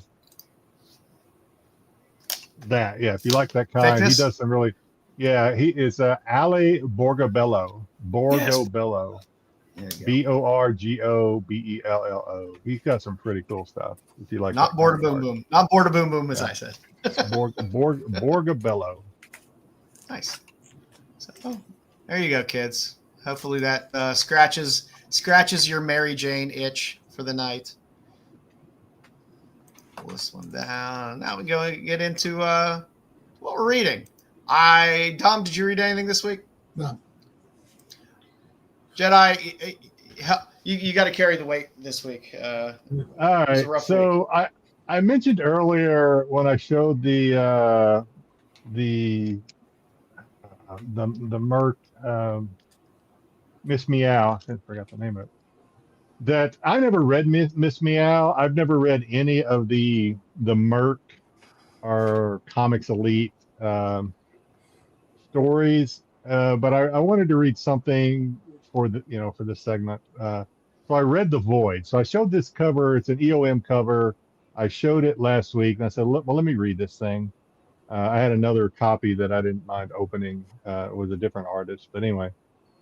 So there's a lot of characters from the Merc universe in here. I almost think that they're Vampirella Armageddon, this thing, where they kind of, where they bring all these characters together. I mean, yeah. So you had Miss Meow in this thing. You had Kitty, not Kitty Pryde. Cat Tyson. He carries the weight because look at the books that he reads, man. There's no fucking words in those books. There are words in there. There are some words in there. There absolutely are. What on sense in those books, man? You looking for the? So you had Cat Fight in here. You had Cat Fight in here as well.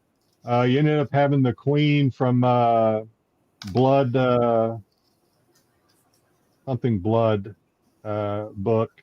You had the guy from Death Rage, Cyborg or whatever he is in there.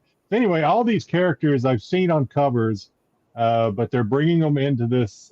This is a 1-for-1 prologue comic, a one-shot prologue. It seems like they're bringing these characters together for something. So we may see, I assume, unless I don't know why they would do it otherwise, that we may see some sort of like gathering of the forces type of Merc universe characters coming in the future. That's kind of what this one did. You had these, they were, that's really all I need to say about it. Is this was just kind of setting the stage for what appears to be kind of a Vampirella Armageddon, or no, actually it wasn't Armageddon. It was Dynamite Blood Red, where they brought everybody together for a story arc. So we'll see how that goes. The middle one is Golden Princess, baby. Palace of the Golden Princess is the middle one there. So I ordered the. I'm going to be 100% honest on this. All right, I ordered the catch-up on this, which came in like a digital trade.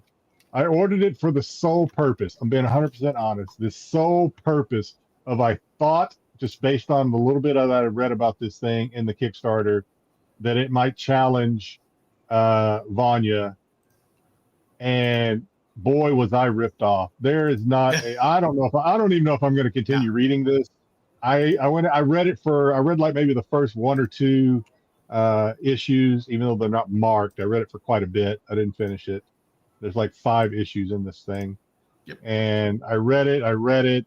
There was no mature material in here at all. It's basically about this kingdom where women are the stronger race, but only because they have the power of some sorceress that they're linked to or something via this jewel. Some men steal the jewel, which breaks this link, and now the queen has sent these people off to try and get everything they need to go get this jewel back so that they can be the dominant not race, sex again. So now the gem of this whole series is the Scott Harbin covers that were available on the issues. There were some fun covers in there. It's not really that interesting of a read, but the Scott Harbin covers in there, like, did you read this, Joe? I have this whole series because did you read this? it? I skimmed it. Okay. There was no way when this came out that I was not going to buy this cover and lots of copies of it. This is probably the best cover too. I don't know. Actually, now that I think, I don't know why I didn't put this on my slide, but yeah, this is probably the best cover. Yeah, it's Scott Harbin does not do a ton of work, and when he was doing those covers on that, I was like, I am picking those up. But yeah, it's not much of a read. Yeah, it's a little bit of a disappointment again, because the sole reason I bought it is because I need something. I've always got my eye out for something that might eventually challenge Vanya, the Lost Warrior. This was not it. So as I don't know if people that have followed my "What Are You Reading" slides know that the stronger candidate to challenge Vanya is always going to be on the right side of the slide. So that's just so here we have Xenogeist. Work our way there. Yeah, Xenogeist is about a futuristic world where you have these cybernetic enhancements, but they're usually usually only the rich, and rich people can afford them. So you have this movement to make these cyber enhancements more affordable for. I only read the first issue. I had to do some catching up, so you'll be seeing this probably a little bit more in the future as I read issues 2, 3, and maybe 4. I can't remember. But but you have this police force that is in charge of trying to stem this movement for cheaper enhancements because they're not safe. That's their reasoning. They're not safe. The cheaper they are, they get less safe. So the main character here, this is a Dervakas cover. Of course, I'm going to put Dervakas on here. She is one of the policemen who dresses completely you never see a policeman actually dressed like this. She's like practically wearing a bikini. Is her uniform, but she is cyber enhanced, and she's out, and she's running across what is going to be the head of the movement, which is they tag all their protest or whatever. I forget what it says, but it's similar to like Kilroy or whatever. But anyway, they tag it. So it's a mystery. She's trying to find out where all these where this movement is stemming from, et cetera, et cetera. There was a sex scene in here. It was a XXX sex scene. It's not going to clear the Vanya bar because there was only one, and it wasn't an orgy. Vanya's a high bar. It's a high bar to clear. It's a high bar to even get close to. And it wasn't an orgy, so it cannot clear the Vanya bar. But there was a we'll say maybe 2.5 page sex scene spread in this issue 1. So. Well, we are getting some more Vanya. We are getting some more Vanya. We are getting Vanya. I think it's 5 or 6 or whatever, 7 maybe. I can't remember. It should be. I got an update the other day. I think it's at the printer or something. I can't remember. But yeah, we'll be getting that soon enough. The digital will come out before the printed physical copies, so you may see it here first. So I know I've got chatting with Tyson a little bit. I got Tyson backing the Vanya. You got him hooked on Vanya too. So I hope he enjoys it. But yeah, so this one's strongest candidate of the week, but still doesn't clear the Vanya bar. Tyson made a great suggestion. I'll have to see if Joe's better to stuff than I am. I tried to play with it a little bit.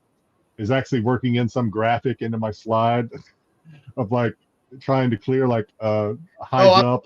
I'll make you a scale. I'll make you a scale. Yeah. It'll be better than Dom's scale. Yeah, my vision is something like a track and field trying to clear the Vanya bar, like a high jump or a pole vault with a jungle girl trying to clear. I don't know. I got a lot of visions in my head. I couldn't make any of them work by the time we got that show going though. But Tyson's good at this stuff too. So Tyson, feel free to help me out because I played with Chat GPT and Gemini a little bit. We couldn't get anything that really met the mark as far as I'm concerned. But anyway, that's it for this week. More of Xino guys to come because I don't know. Despite what Dom said, there is a story here. It's not. That's something. A lot of these stories are better than anything Marvel's turning out. So what do you want? People like the art, man. What do you want? Well, people like the cover art. I can't argue with that. But there is a story in there. There's a story, and the stories they're not terrible. They're indies. So I mean, it's like you're not going to see those familiar faces, but they're indies. In Penthouse and Playboy, I read the stories. I don't buy it for the pictures, man. I buy it for the pictures. 100%. All for the pictures. I only read the article.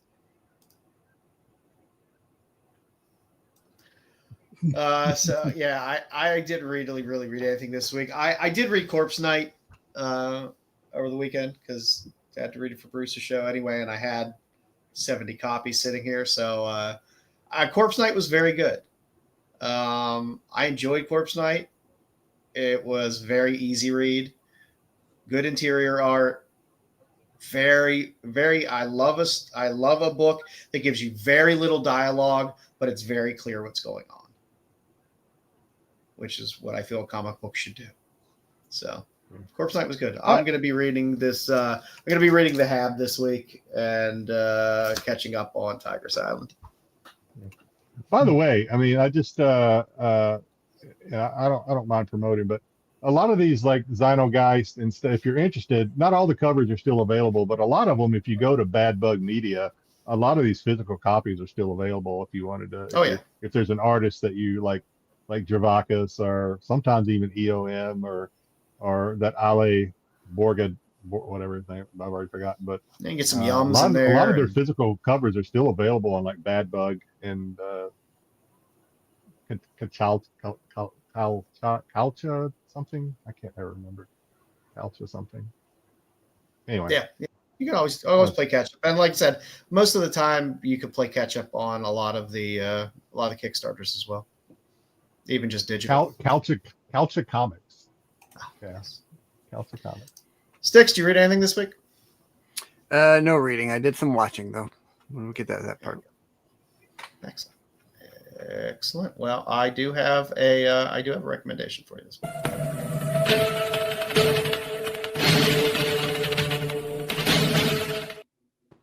Still my favorite graphic motion. Still my favorite thing. Watch that. Watch that all day. It's hypnotic. It's hypnotic. Yeah, it is. It's hypnotic. Yeah. I enjoy it. I enjoy it. So, I don't want to watch you doing it, Styx. Good Lord. Yeah.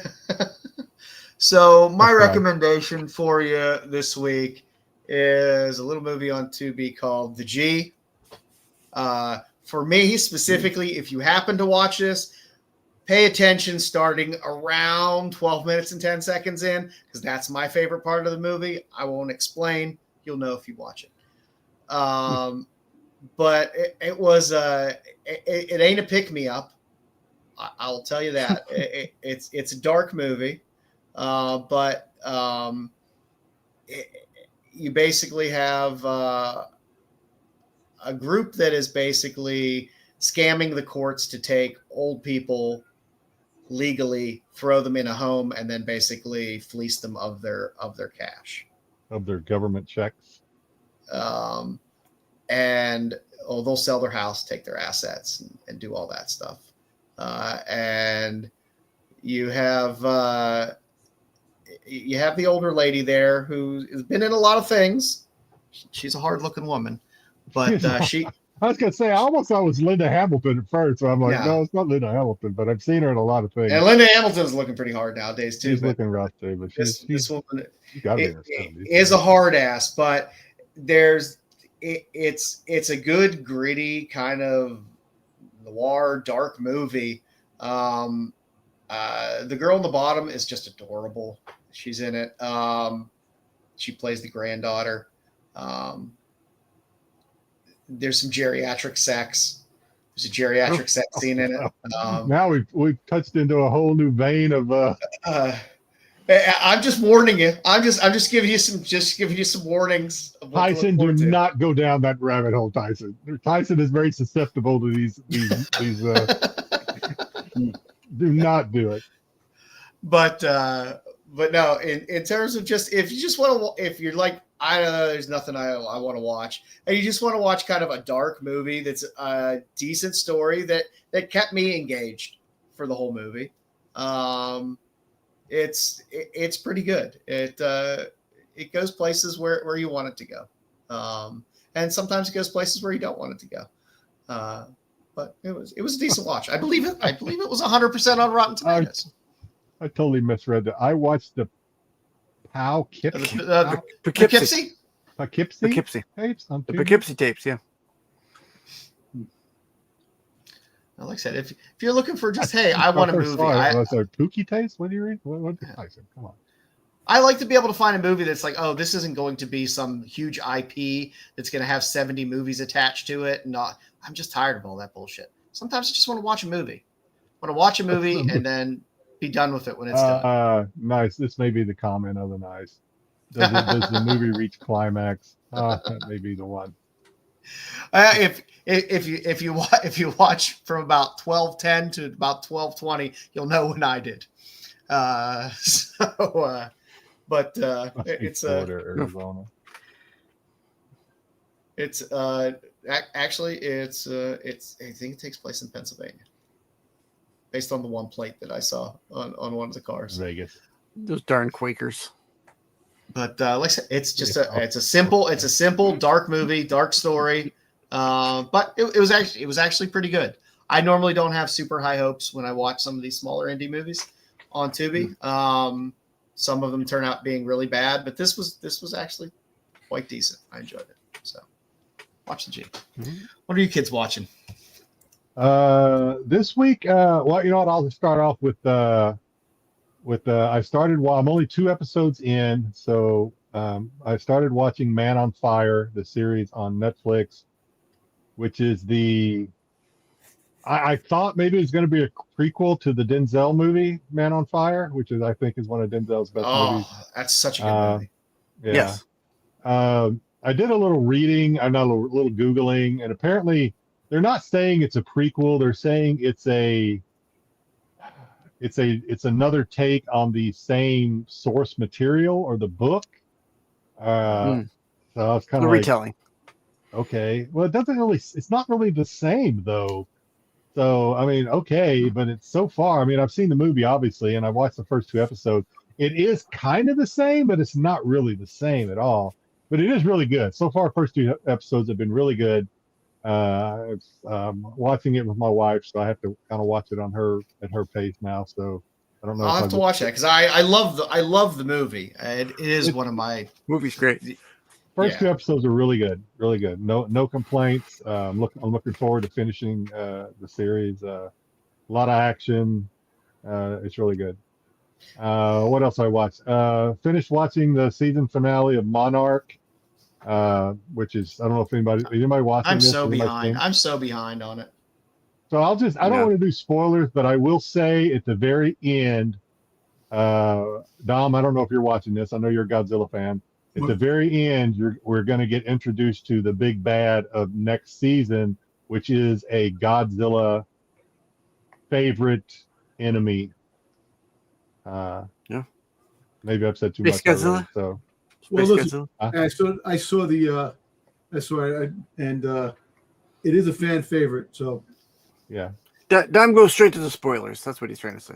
He goes it is a fan favorite. So I think season 3 should be pretty exciting because obviously I assume we'll get more Godzilla than maybe we did in. We got some Godzilla. The CGI for Godzilla that when they had it, pretty damn good, man, for TV itself. It's pretty good. The only complaint I have is that girl, the sister. Yeah. She drives me freaking crazy. I hate that character so much. She's so easy on the eyes, though. Yeah. She's a nice looking lady, young woman. But that character just drives me freaking nuts. And they make her out to be probably, she's the center character of the story, or she's the kind of the hero of the story. But God, her character drives me nuts. She's such a whiny little. She's a fuck up. She's a fuck up. She'll make mistakes and then like get mad if somebody else tries to do something. I'm like, girl, you just did the same thing. Got somebody killed like 2 episodes ago. So shut the fuck up. But yeah, she's just a whiny little character. But she's very good looking. So I made a big mistake this week. I was like, you know what? I'm going to start watching a show. It's an older show, but it has 7 seasons.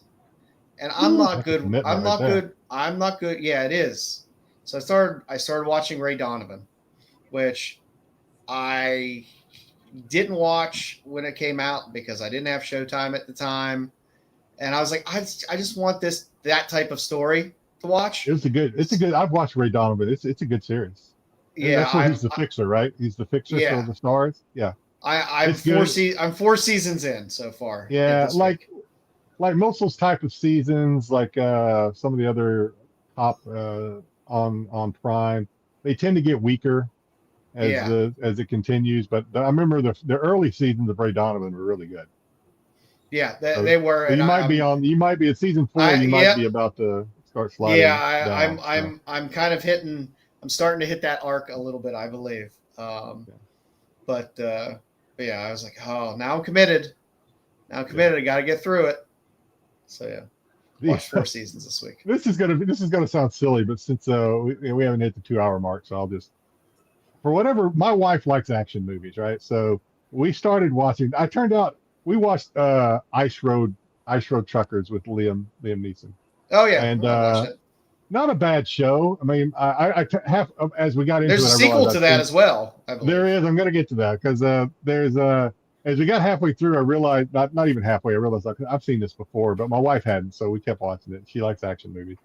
So then I was like, well, hey babe, there's a sequel in this called Ice Road Trucker Vengeance or something like that. And she's like, okay, let's watch it. So, my God, that show was terrible.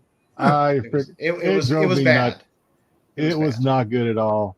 And that was just one of those things. Liam must have just been under contract to do 2 movies. So he's like, yeah, I got to do this and there was one scene where it's an older movie, so I don't feel like I'm spoiling anything, where he's got his brother's ashes and it's on the bus, but the bus is kind of about to go over a ledge, right? So he's trying to get his brother's ashes off the back of the bus. But if you look down past the bus, it's not like it's going off a deep cliff.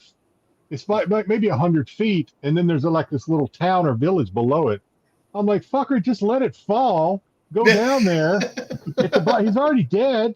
He's burned. Go down there and get the ashes out of the wreckage. Don't risk your fucking life. It was all done for this, for suspenseful. I'm even telling my wife, I was like, what the fuck is he doing? Just let it fall. I was just go like, down okay. the bottom of the hill and get your brother's ashes out of the wreckage. What? You took an Ice Truckers show and you decided, hey, what should we do for a sequel? Let's do it in Asia. Yeah, let's do it in the, it was, correct. I forget exactly where it was, but yeah. It was near China because they were trying to get to the China border. Yeah, it was like near Nepal or somewhere around there. It was, and I was like, really? This is where you're putting this? I was like, oh. Jedi has the best recaps. Yes, he does. Yeah. So, but it was, it was wherever Mount Everest is, right? In the highest mountain in the world. Is that Nepal? Yeah. Yep. Wherever that is. That's okay. That's where it was. Yeah, I remember the Everest or whatever was there. Okay. So I watched that. Of course, still watching The Boys. I'm caught up with that last night, but still just as like, I don't know. Last night's was kind of a filler, I think, on The Boys to me. I still haven't watched it yet. I watched Daredevil this week.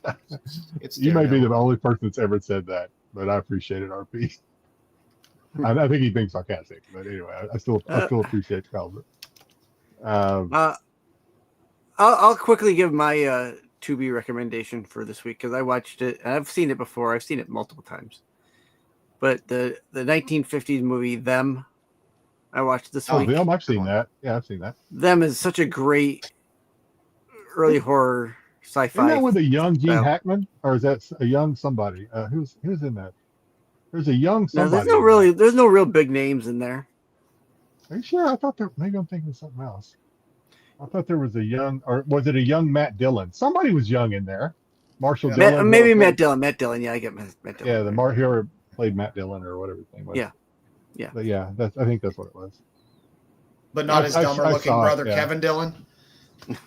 Kevin Dillon, no. No, I remember I've seen it. I remember like, oh, that's Marshall Dillon. I mean, Styx, do you have Apple TV? I do. Okay. Watch Widow's Bay. Widow's Bay. It just released series.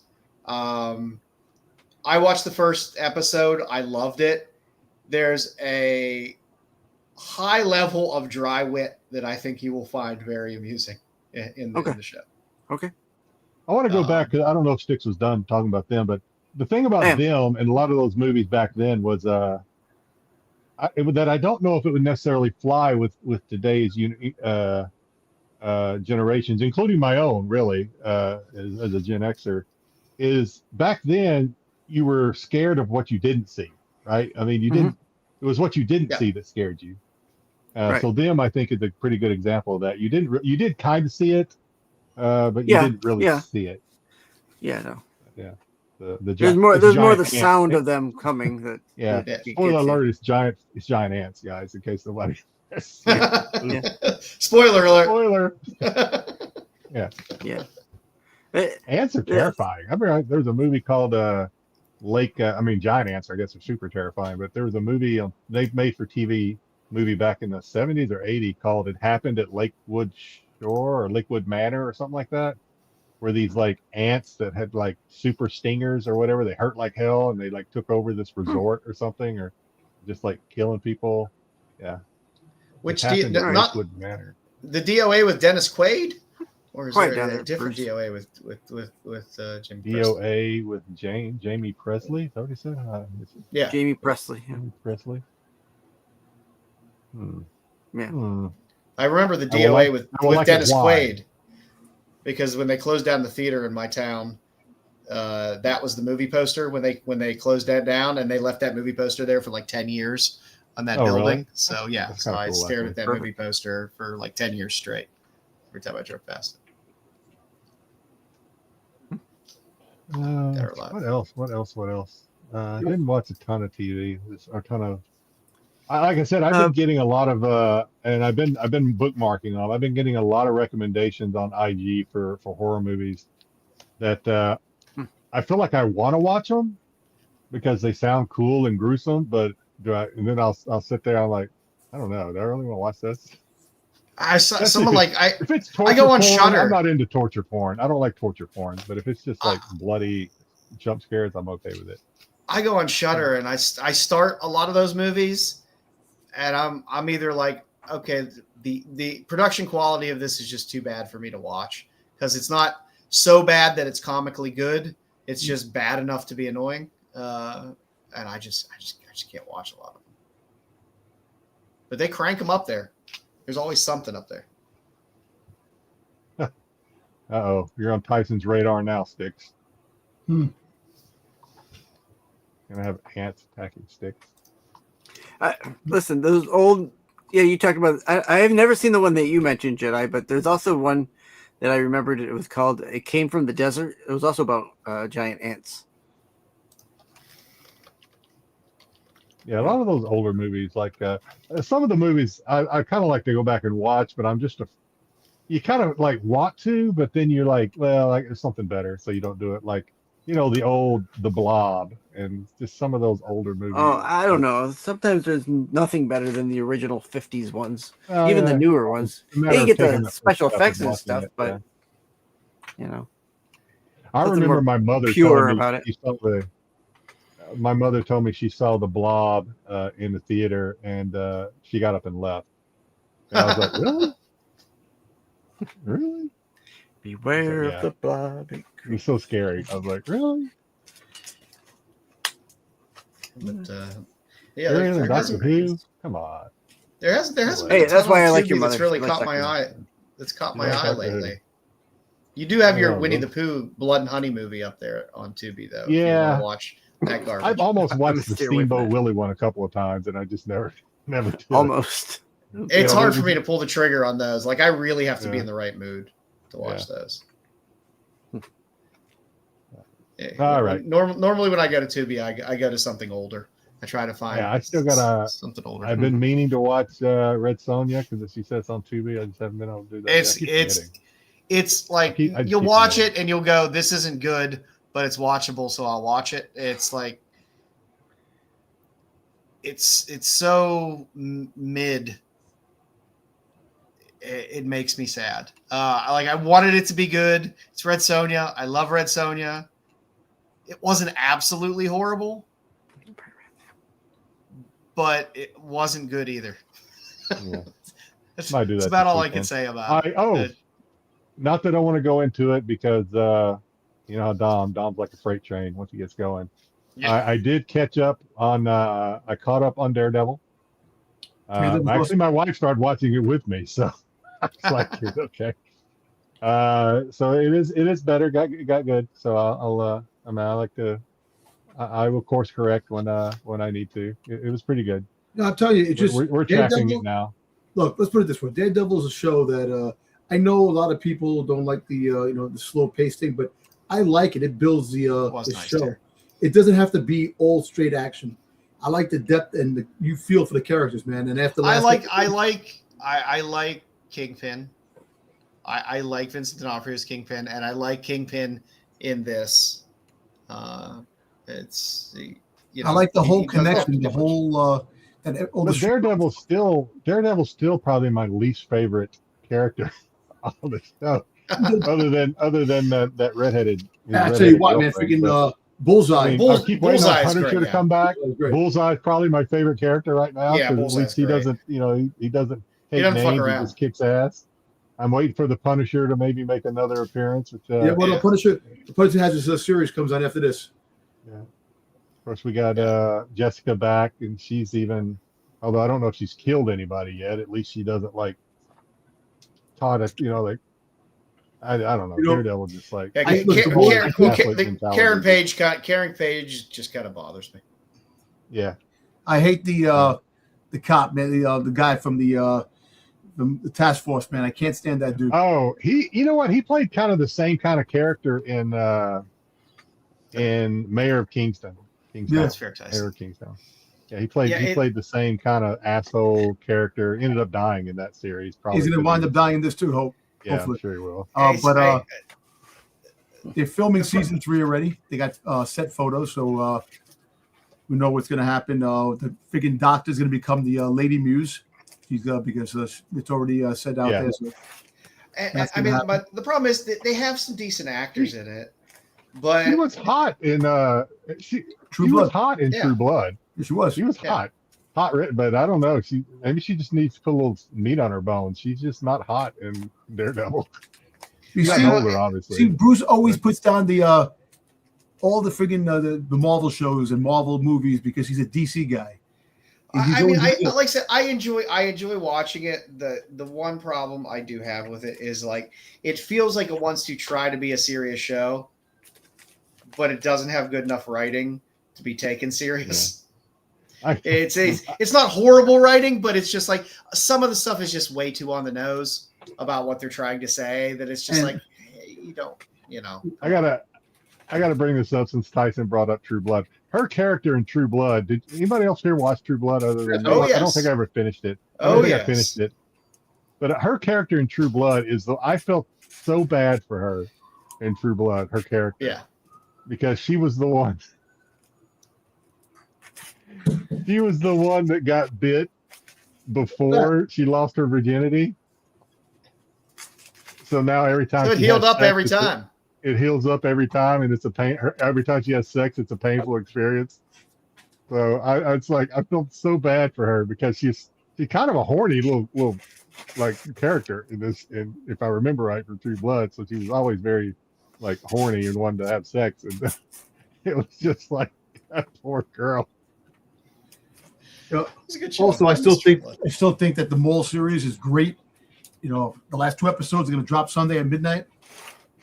You know, oh yeah, Mall's still good. You know, I just you know, it's the one bit of Star Wars content that actually is exciting. I feel bad for her though. I've been watching that RJ Decker show after you mentioned it, Jedi. Yeah, I like that show too. It's one of those watchable ones where they're smart enough to give you a crime within one episode. Yeah. So you can have a self-contained episode, which is very nice. Well, you know, it has the like a lot of those shows like that. It has the overarching story, but it has little individual. Yeah. No, it's not. That's kind of like Marshall's. That's what where does Bruce about Marshall's. Where does Bruce get this idea from? The least watched show of all the Marvel stuff. No, it's not. I don't. The least Marvel stuff. I don't check the metrics of what's watched the most on Disney Plus. I don't. You know, and just I don't care if I like it. I like it. I'm not that big a. It's not the least watched. It's one of the best written shows. Content creator. Bruce don't hate Daredevil. He hates Marvel. So anything Marvel, he will never say a Marvel show is good. Wonder Man was boring. I'm not a Wonder Man fan, so I still haven't watched Wonder Man. I know Joe likes it. Wonder Man, I really enjoyed Wonder Man. I really did. Now, Wonder Man was actually well done and well written. Like I didn't feel the cheese. Like Daredevil, I feel some cheese a little too often because they're just a little too emotional about things and the way they act and talk about things. It's a little much. Wonder Man was far better done. I think you're talking about their Harry talking about Marshall's, their tactical. Are you talking about the leader, the head of their team? He played in the movie Upgrade.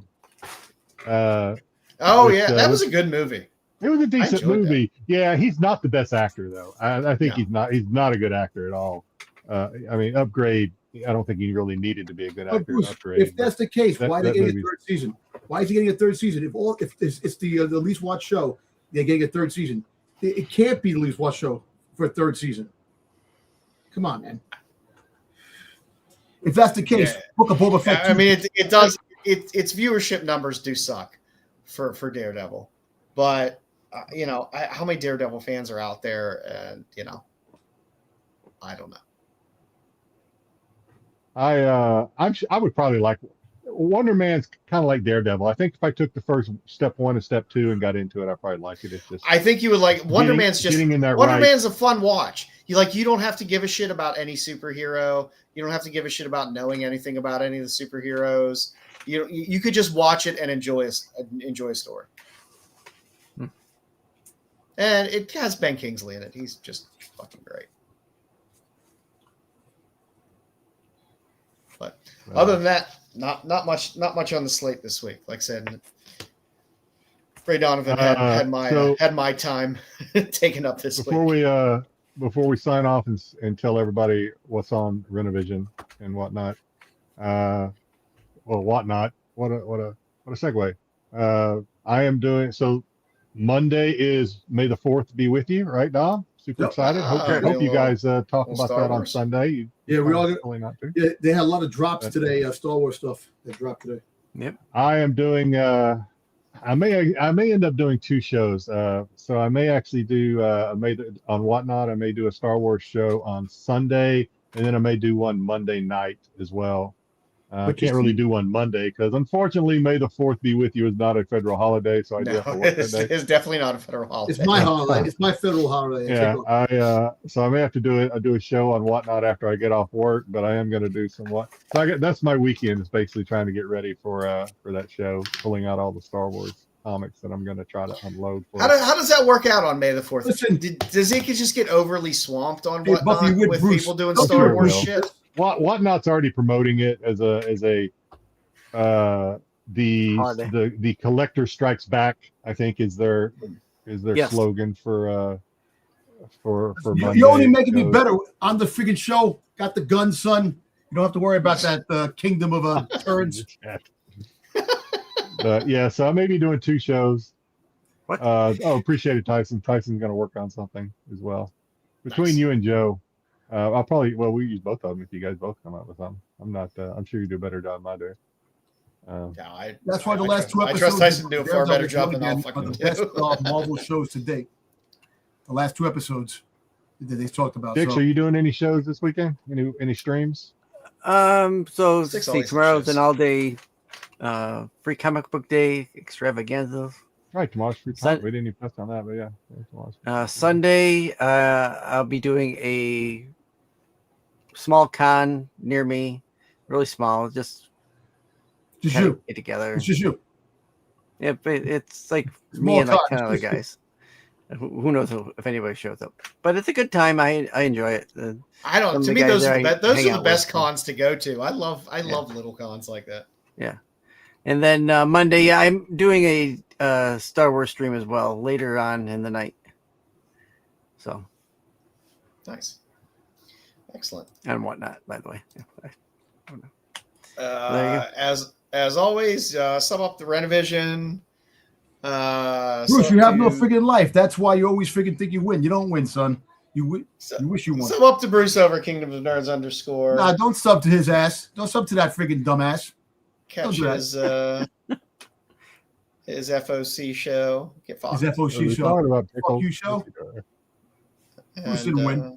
And the Fun Sunday show, the other comic show, and all his fun shows over there. Styx, we doing some Who this week?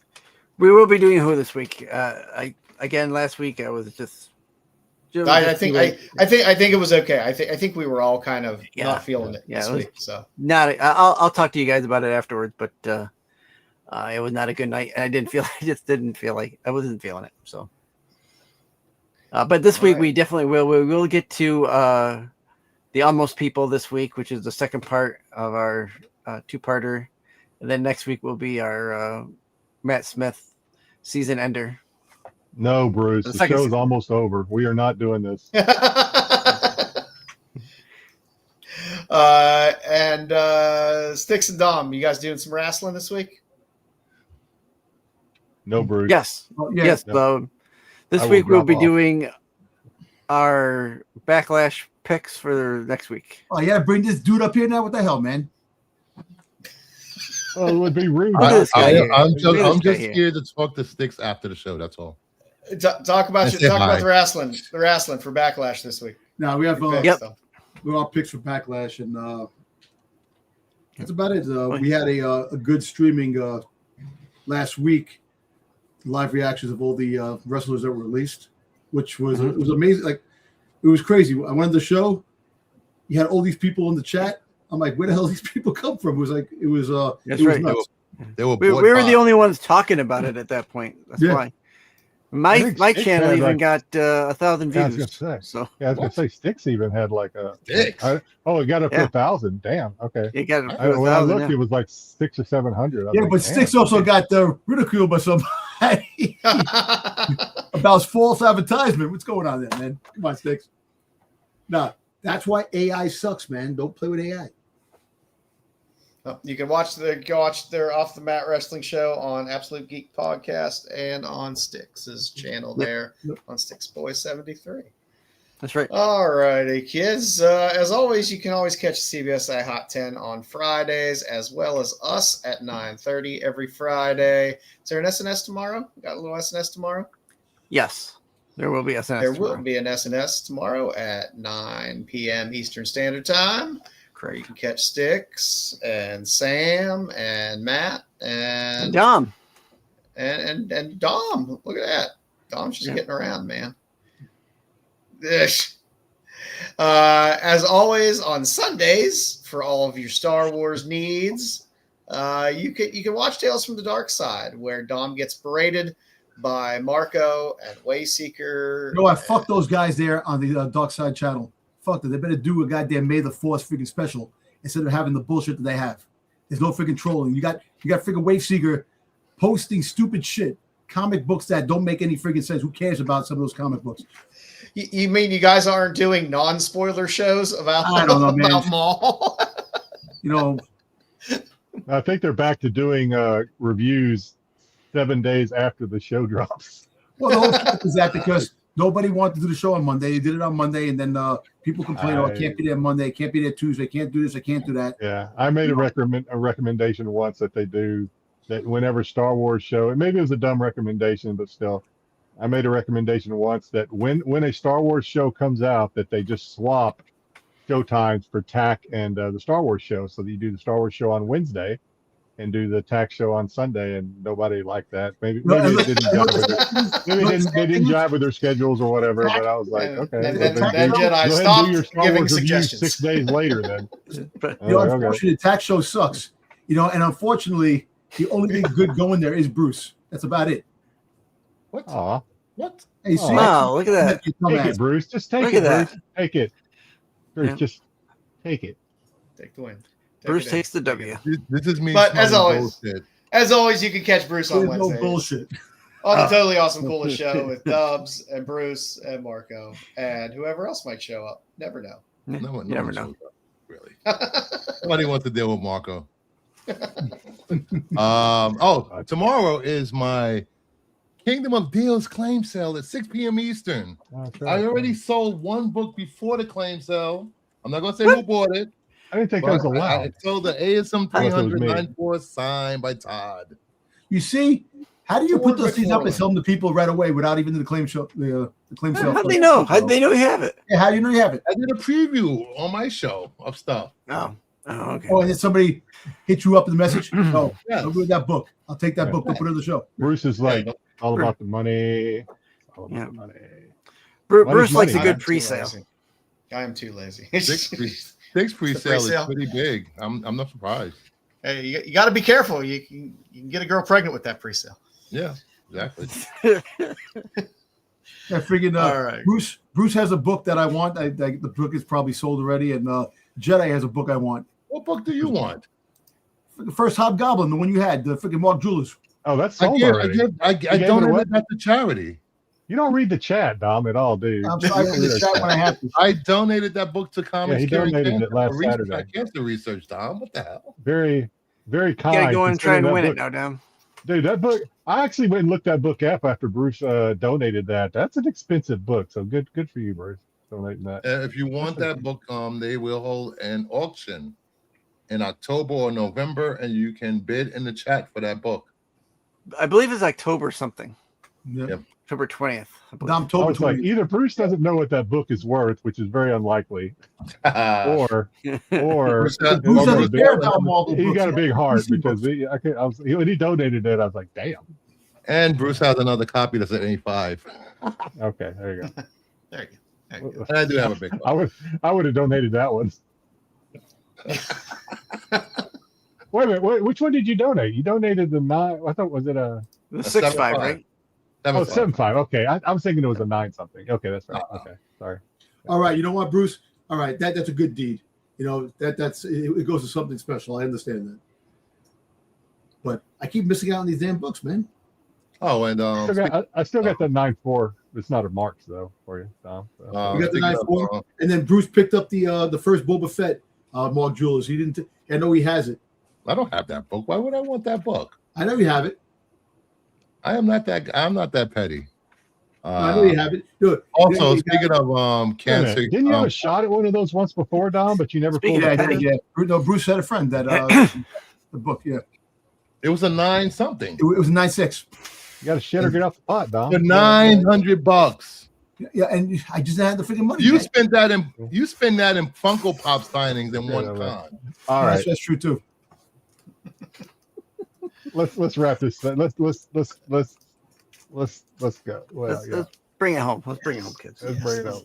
We're gonna bring it home. All right, kids. Well, thank you for sticking around with us this wonderful week. We will try to regale you with fun stories and comic books next week as well. God knows what the topics will be.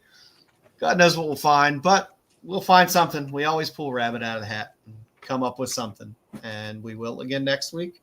So until then, everybody, watch Bruce's Claim Show tomorrow. I'm sure he'll have a bunch of crazy ass books up there. Rabbit out of a hat. That gives me an idea for that's not a comic. Yeah, there we go. Taxidermy rabbits. Oh, I'm telling you, the Mexican toads, the taxidermy Mexican toads, they're fun. This will be available tomorrow. Oh my! Nice. There you go. All right, kids. Until then, we will see you next week. Bitches leave. The qualified.